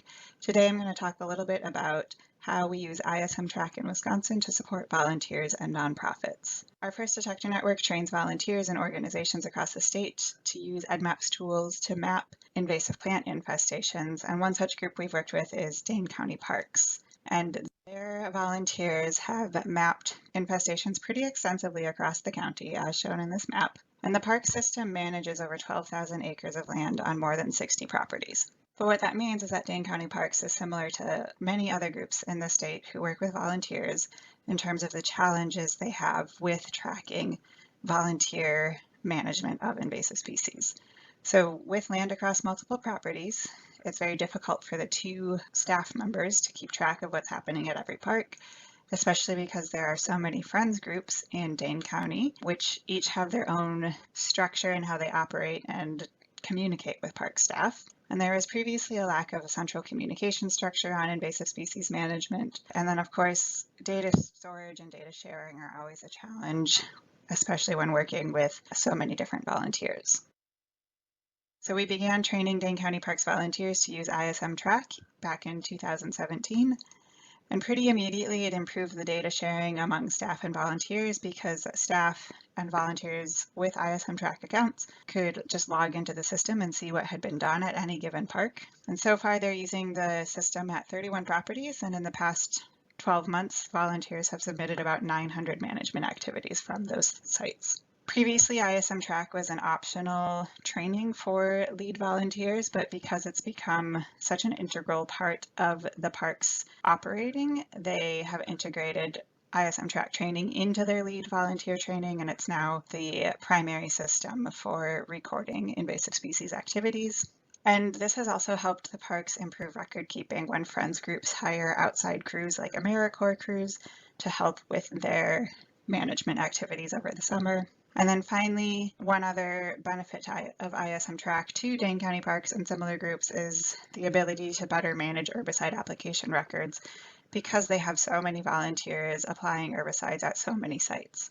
So now everything is in one place, which also makes it easier for park staff to respond to information requests about herbicide use. So ISM Track has really helped Dane County Parks and other similar groups that work with volunteers overcome numerous challenges to tracking invasive species management across multiple sites, and we're very excited to help it expand here in Wisconsin.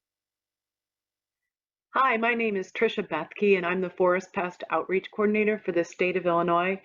And I'm honored to be able to share with you how we used EDDMapS and EDDMapS Pro to monitor tree of heaven for spotted lanternfly. In 2015, we did a host suitability risk for spotted lanternfly. We did not have establishment, but we realized that our data was deficient. We only had 5 verified records of tree of heaven in the state of. So what did we do? We got out, we trained our volunteers and our professionals. We developed a community network of people that are actually going out to help us map the distribution and monitor tree of heaven. And we are super excited about it. We developed a lot of our own training material based off of the resources that EDDMapS provides on their website, which is phenomenal.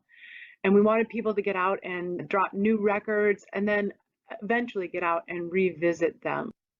And so the effectiveness of our training is super exciting because in 2018, people started to listen. They started to volunteer to help out. We have 46 records. 2019, we were able to add 654 new records. 2020 was a great story as well.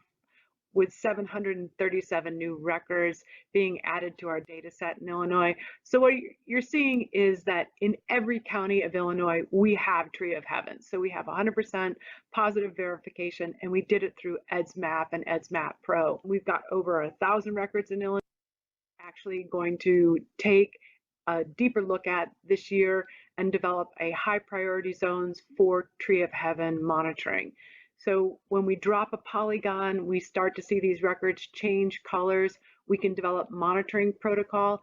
As a project manager on the back end and the dashboard, I can take a look and see who needs to get out and monitor, what the results were, what the data was. And then I'm also able to develop targeted education and outreach material from these really high-risk areas. We've got new monitoring zone forms, which are super excited. I think I mentioned before, as soon as you highlight them, they change colors. So that's a great data visualization. We use Google Maps all the time, and people love it because they're able to actually find without a lot of difficulty. New this year is the ability to go back and say, is it here? Is it not? Take a picture and then let us know how much time you spent. That time component is very important when we're looking for grant funding to support a monitoring program. And also now we'll be able to see, did you find Tree of Heaven on spotted lanternfly? So those records will be together, and that's a great benefit to us, certainly from the data management side.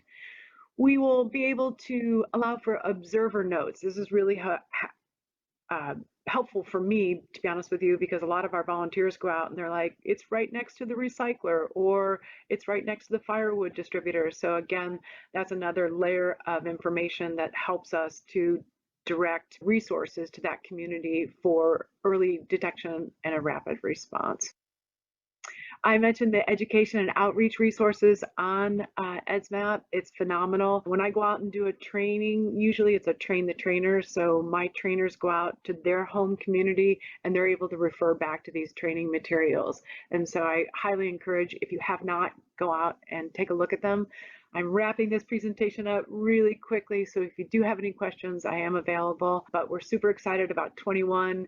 Our team is ready to go and get back out and take a look at Tree of Heaven and do some monitoring. So again, this is just another snapshot. We did develop a video for our program, but it's certainly something that we're happy to share, and it's easy to develop. So if you have any questions, please let me know. Thank you very much. Here's my contact information if you need to be in touch with me. Hi, I'm Carl Bradley. I'm an extension plant pathologist with the University of Kentucky. I work on diseases of grain crops such as corn, soybean, and wheat. And I'm on the panel today because of my involvement with using the IPM PIPE to track diseases of corn and soybean. Extension plant pathologists like myself use Ag Pest Monitor to record observations of important corn and soybean diseases during the growing season. So this includes turning counties and parishes different colors based on those observations. And in turn, corn and soybean farmers, extension personnel, crop consultants, and others can find those observation maps on the corn IPM PIPE and the soybean IPM PIPE, which are on the web, and you can see the URLs there below. One of the primary diseases of corn that's being tracked using the corn IPM PIPE is southern rust of corn caused by the fungus Puccinia polysora, and you can see some of the pustules on a corn leaf there in the background. Here's another picture of a bunch of rust pustules on a corn leaf, and as you zoom in you can see a close-up of those pustules. And in fact, just one pustule could have up to 5,000 spores inside. So this is a pathogen that produces a lot of inoculum, and it has a repeating stage. And so there's a lot of spores being spread around during the growing season. This pathogen does not actually overwinter in the US. It overwinters in places like Mexico and Central America. And spores come into the US early in the season and start to infect cornfields in the south. There'll be spores that will develop from those fields, and different types of weather events can push those spores northward. And so you can kind of see in that map there on the right how this disease can start down in the south, but it starts to move northward during the growing season. Soybean rust is the primary disease of soybean that's being tracked by the soybean IPM PIPE. Similar to southern rust of corn, This is also a disease that will go from the southern states, start at the southern states and move northward during the growing season. What you're looking at here are maps of southern rust on the left and soybean rust on the right from the 2020 growing season. So these are the types of maps that farmers and others can see on the IPM PIPE websites during the growing season. And you can see that all of the red colors there that are coming through, that's positive identification of either southern rust or soybean rust. And you can notice how those observations start in the southern US and then they progress up to the northern states.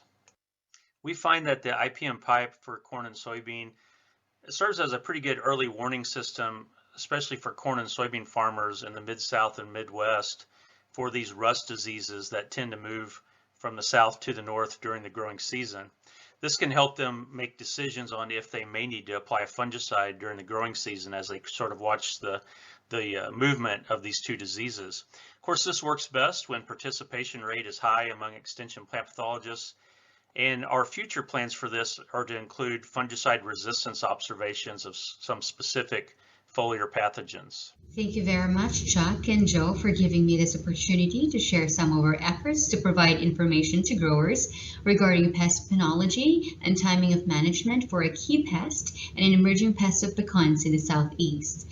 Today, I will be talking primarily about our programs on pecan gnat case bearer and ambrosia beetle monitoring using EDDMapS. As you can see here, there are several pests that attack different parts of a pecan tree.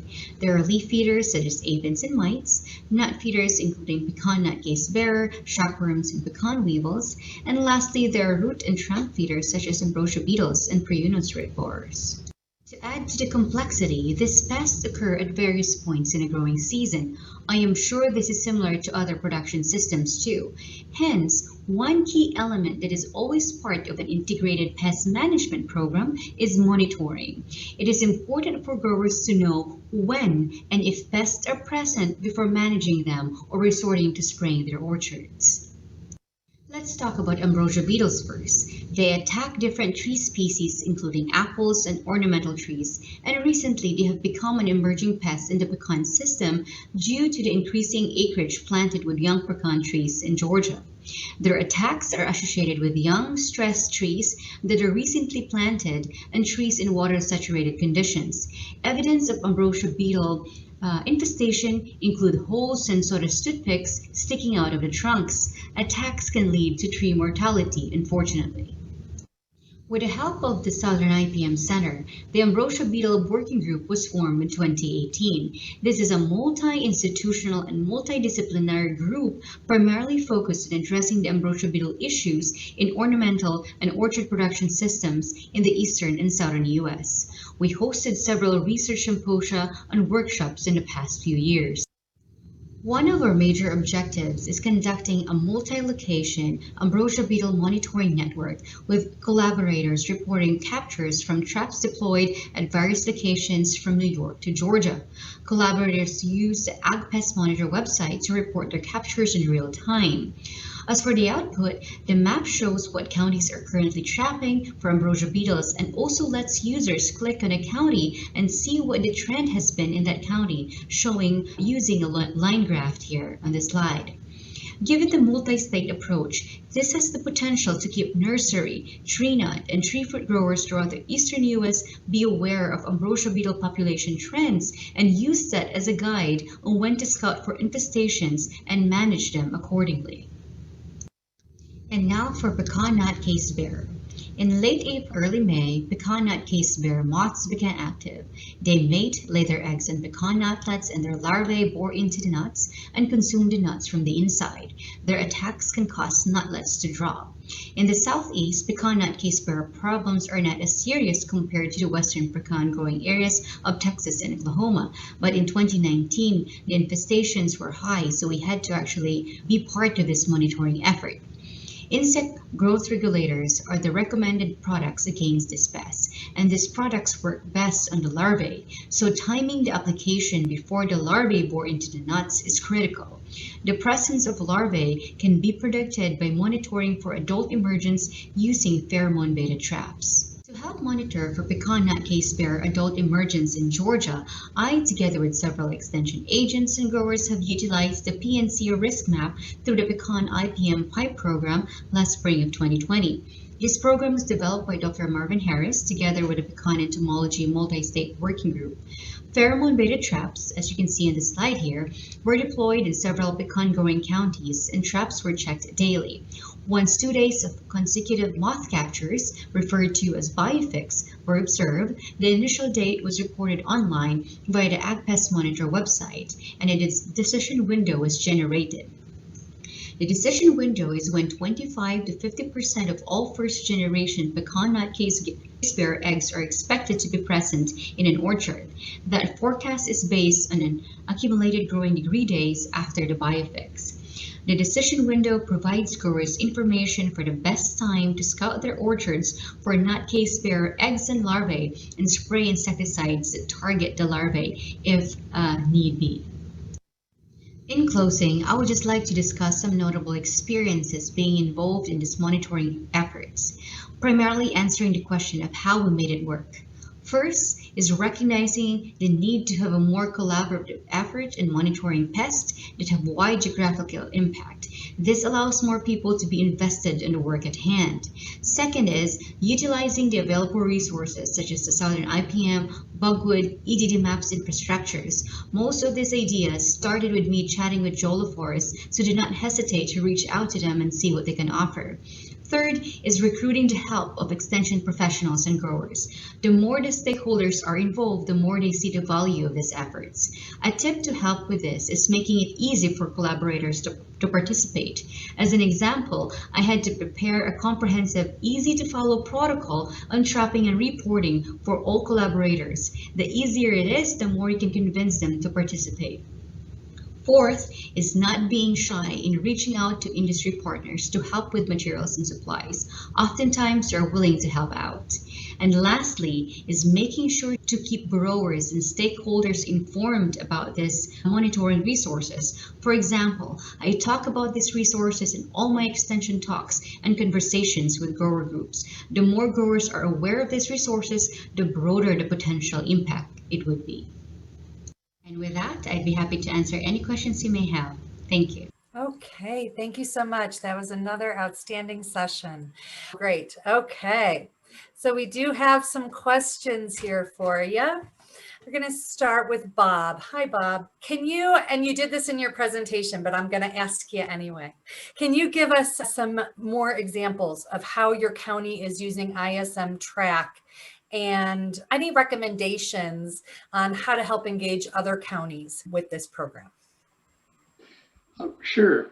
We have lots of ISM Track sites here in Stearns. One example, I guess the one I'm most excited about would be last fall, invasive vining milkweed named rough potato was found in my county, and it's currently not known to be anywhere else in the United States. There's also no information on management techniques. I can't find anything.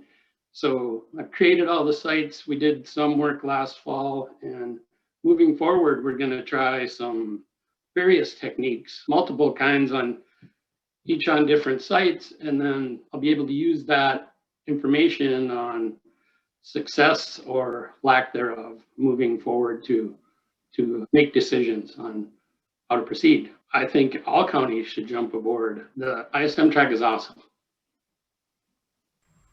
Great, thank you. And for anybody else that uses ISM, I know Monika or Anne, if you have any comments on that, you're welcome to share any additional examples on how you're using ISM Track.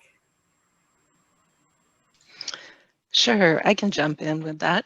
So we have a number of priority species targeted for eradication, and there are literally thousands of infestations. And so in order to keep track of what's been done with each specific infestation, we really need a tool like ISM Track. So we need the original infestation reported into EDDMapS, and then we need to track what happens with each specific infestation. And if we didn't do that, I don't know how we could do large-scale eradication efforts. It's just so hard to keep track of things. It also really helps us with planning, so we can look at what work has been done and what work remains to be done, and that really helps us to figure out what we're going to try to do each field season. Okay, this question is for Tricia. Love seeing the connection between tree of heaven and spotted lanternfly. Once the species are detected, how are you coordinating management, or are those trees removed? What happens after the detection and the report, and how is that coordinated? That's a really good question. We are not actively managing tree of heaven based on the fact that it's just everywhere. And so that would be a larger project to overtake right now. What we wanted to do is demonstrate that we had a suitable host risk in Illinois. So we had no data records, we had no information. And from a funding standpoint, you look at Illinois and go, you know what? It doesn't seem like it's a big problem. And we were like, no, it is a big problem. People have asked, there are groups that have asked about the management of tree of heaven. And if we do go back and we are monitoring this year and in subsequent years, if it has been removed or eradicated, then we will update that data set. But right now, we do not have any plans for removal of tree of heaven based on the volume. Okay, awesome. So you were using that as a risk assessment and communication tool, to say, hey, we have the host and it's everywhere. Yeah, and to be honest with you, we've been talking about spotted lanternfly for 5 years. And after a while, people just become numb to it. They're like, oh, it's out east, okay. And we were missing that call to action. And so using EDDMapS Pro is a tool that we did very effectively to get people out and actually looking at trees. And as soon as they start looking at trees, they're not only looking for tree of heaven, they're looking all around. So August is a big month, tree check month. Let's get out, look at tree of heaven, monitor for tree of heaven, but look at the other trees in the community. So from our standpoint, using EDDMapS Pro, because it was super easy to get people trained up and out and doing something, is an opportunity for people to contribute to a data set. So this community network is professionals and volunteers, trained volunteers. It's just an opportunity for them to engage in, trying to identify where the risks are and hopefully have an early detection, or not hopefully have an early detection. If we did have establishment, then we would have an early detection and the likelihood of early eradication.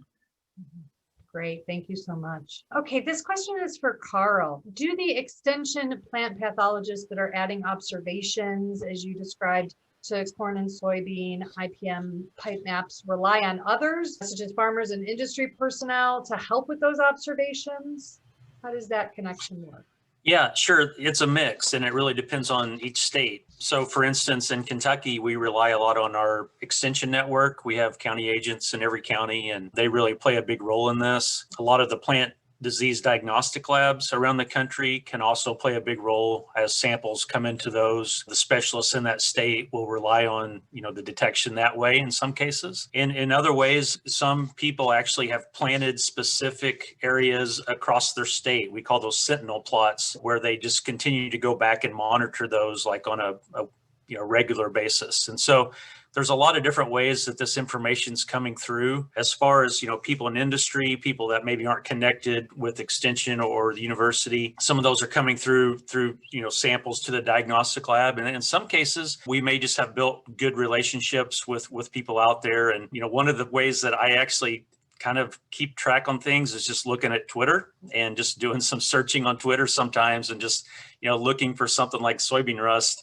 And occasionally you'll find somebody in your state that has said they're seeing it. And so I reach out to them and we make those confirmations. So one of the issues is if we relied, too much on maybe some outside people, some of these things can be difficult to diagnose occasionally. And so that's one of the things we have to be a little careful of, is a misdiagnosis where, if suddenly soybean rust showed up in the middle of Illinois, according to, the IPM PIPE, in June, that could be a pretty big situation. So we want to be sure that those are accurate diagnoses. And so in each state, we kind of have an expert designated to kind of watch those things and be sure that they're putting on the map actual confirmed cases, so that we don't have craziness from something that's misdiagnosed. Thank you. I think you actually answered 2 questions there, so I really appreciate that thorough answer. That was great. Okay, this next question is for Angelita. With respect to your work collaborating with the pecan industry in parallels to other industries, and maybe for Carl too, working with farmers and industry personnel, what's your recommendations for engaging industry to participate in sharing information, especially on their private properties and such? So how do you market this to them and build those relationships so that they want to share that information and be a participant in the program? Thank you for that question, Elizabeth. It's a very interesting one. I would have to say that I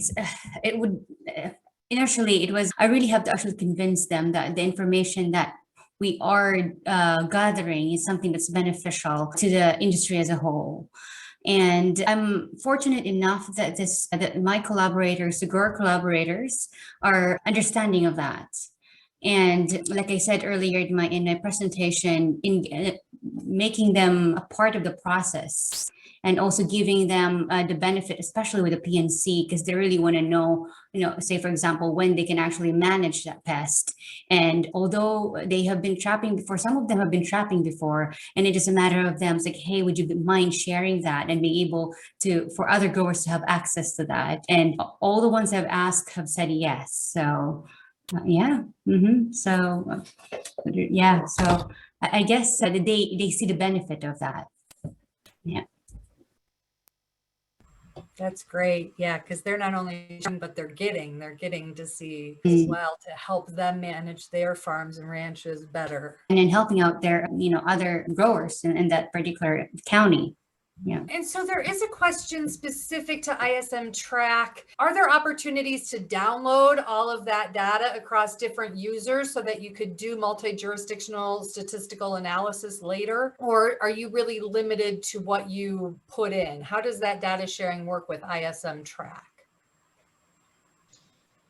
Well, I'm hoping that Chuck will jump in on this too, but as far as what we can do, so we have an API that will help us to download the data so that we can use it in other applications. We're really interested in ArcGIS Online.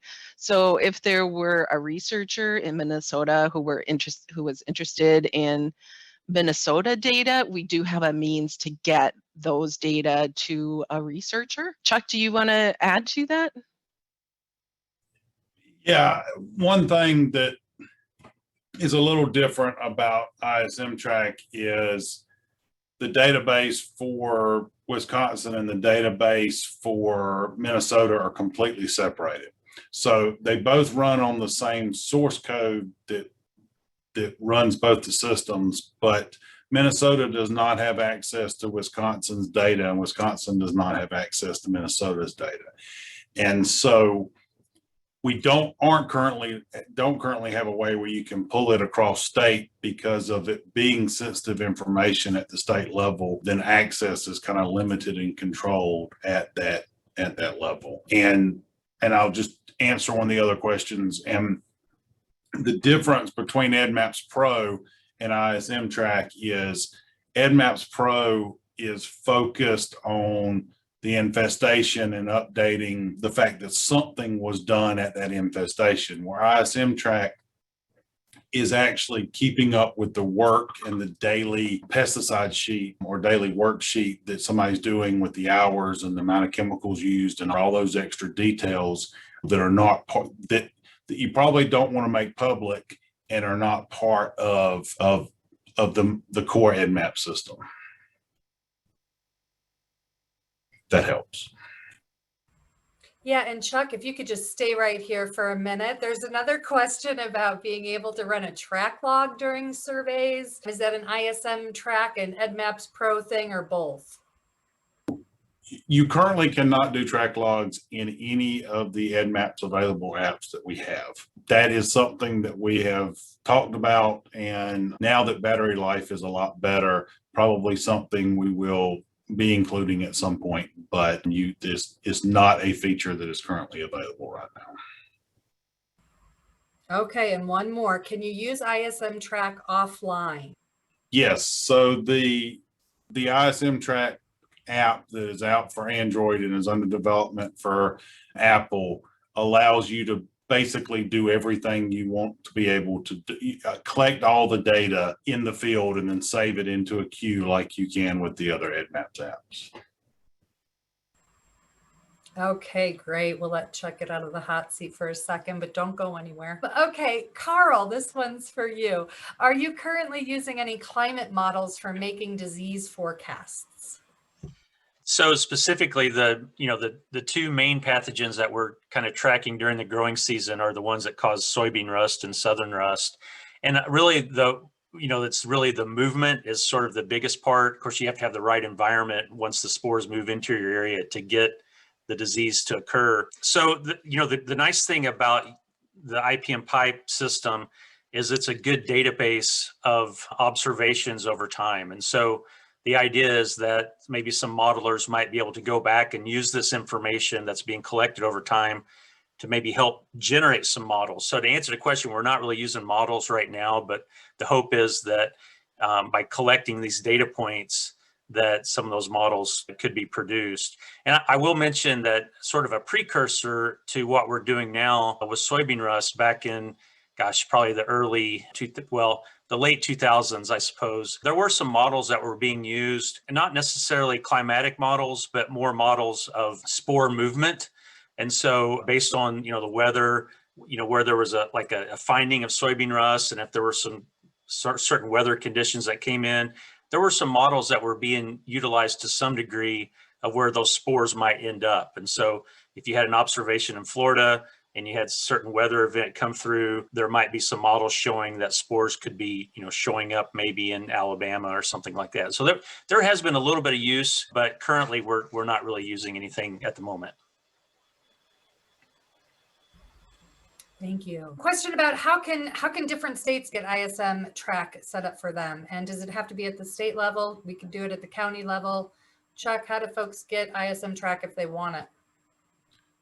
The easiest answer is to just get in touch with me. There's not an easy solution. Call me, because it depends on at what level, what organization, and what level of organization, and yeah.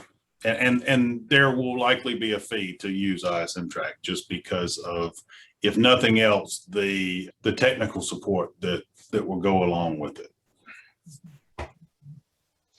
All righty. So this is a question maybe for Monika. You talked about eradication efforts and statewide control efforts and how this helps you track across jurisdictions. Do you have the opportunity to be able to see, or maybe even the folks out in the field doing the treatments, to be able to look at, who else is trying to control the same thing I am? And let's say my control project isn't going so well and I'm not getting a good kill on my weeds, and I want to see who else is doing it and what are they using and are they being successful. Can you do that kind of looking within ISM track within your own state and your own jurisdiction at the statewide level?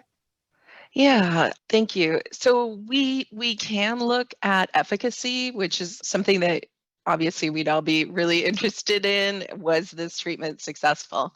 And then we can look at things like, well, what products were used and what was the application method, and what was the timing on this. So for things like knotweeds, that's been really important to get that treatment timing down, so that the treatment is done in the late summer or early fall. And so we learned that we were quite effective when we timed everything correctly. So certainly getting at that information is really important, and I hope that we can continue to learn and improve as we collect these data.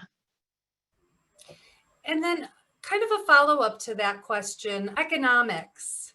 So when you're compiling these treatment efforts, is that information and the cost of treatment versus the economic impact of infestation? Are you using that to, inform decision making and to try to, obviously more effectively use your resources? And this could be for anybody, but, are you using that information to say, hey, look, we were able to be successful with X amount of money doing these treatments across jurisdictions. If we didn't do that, it would cost us X number of dollars, prevention works and rapid response works. And, are you able to make those connections with your decision makers?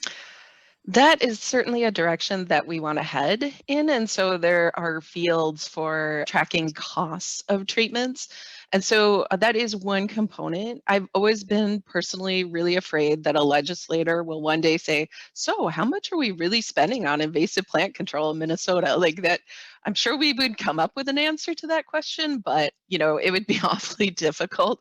So we would like to head down that road of really keeping track of how much money is being spent, how effective are treatments, what kind of progress are we making, what do we need for future funding. We aren't there yet. We don't have a big data set of costs at this time. But we did do a project with the University of Minnesota with a ag economics professor. And so he did use some of our knotweed treatment data and some other data to look at, he was doing modeling where he was looking at 10,000 random points. And so, looking at if we treated these species at these points, what would be the outcome? And we certainly learned that when we focused on the highest priority infestations, we were definitely getting the biggest bang for our buck. So that was it was a model, but certainly the data that we're collecting is feeding into these models and will improve as we get more data. And I'll just jump in and add a little bit from the perspective of our users like Dane County Parks. They're not necessarily interested in tracking actual costs of management, but having ISM track really allows them to quantify the volunteer efforts in particular. And so that's really, really valuable information for the county park staff to bring to the county board when it's budget time and they're trying to get more money to support the park system and invasive species management within the parks. Yeah, I was wondering about that too, about tracking volunteer time. So let's talk just for a quick minute about volunteers, and even Bob with county employees, and Tricia, you talked about volunteers too, going out and doing this mapping. How has these tools, how has EDDMapS helped you to more efficiently, onboard your volunteers and your seasonal staff and your temporary employees and be able to bring them in kind of with some base information and some standard training? Tell us a little bit about how you use it to onboard volunteers and staff. Well, I can jump in. When I do trainings, to be honest with you, I'm responsible for these forest pests. And when I do trainings, people want to leave with something. And last year was super challenging. We all know that was really challenging. And I got the sense from my audience that people were clamoring, what can they do in their community? What can they do locally in order to help? They wanted to help out. So whether it's identifying the tree of heaven, or actually just getting out and, revisiting sites that we had established as priority areas. And the fact that EDDMapS Pro is so easy to use. All you do is, we get out there and it is about a 10 or 15 minute presentation. And they're like kids. They're like, oh my gosh, I'm dropping a polygon. Oh no. And that ability to do that. And then for us to come back to them on the a year later and say, hey, here's our data set. Look at what you did. You helped us accomplish a significant goal in Illinois. Our volunteers were able to, and staff as well, were able to really, truly push Illinois out into the front to say, you know what? We've got a big risk in Illinois. If spotted lanternfly were to become established, we've got its suitable host in every single county. And the economic associated with that, as well as the ecological impacts, is huge. And so when I talk to volunteers, I not only talk to them about what can they do, but what their impact is actually contributing to. So, people are super excited to help out. That's my experience. And the usability of EDDMapS Pro is the ticket that I need. Well, that is a great endorsement as we close out this last session here of day 2 of the EDDMapS Summit. I am out of questions. You all are absolutely fabulous. Anybody want to share any final thoughts from this panel? Otherwise, I'll ask all the attendees to please give them a big round of applause from home or the office or wherever you're at. Thank you so much. And not just you, but every panelist. This has been an outstanding day. So thank you so much. Yeah, and I just want to give a quick shout out to Chuck and his team for all of their support. I mean, to be honest with you, from a trainer who is out there on a regular basis working with professionals and volunteers to be able to come back in and tap them on the shoulder and say, hey, this is what I saw, can you help me out? It's been phenomenal. So hats off to Chuck and Joe and the whole team in EDDMapS. It's great. Yes, yes, thank you so much. And with that, I'm going to turn it over to Chuck, our wrap up. Yeah, thanks everybody. And I guess the two things I wanted to say is thanks everybody for coming, and thanks for definitely for the panels and what y'all did and putting those videos together and everything else. That was really excellent. So and for the audience that's left, please let us know what you would like to see more of. We could have spent 4 hours on any of the 4 topics today, and that could be a summit in and of itself. Thank y'all.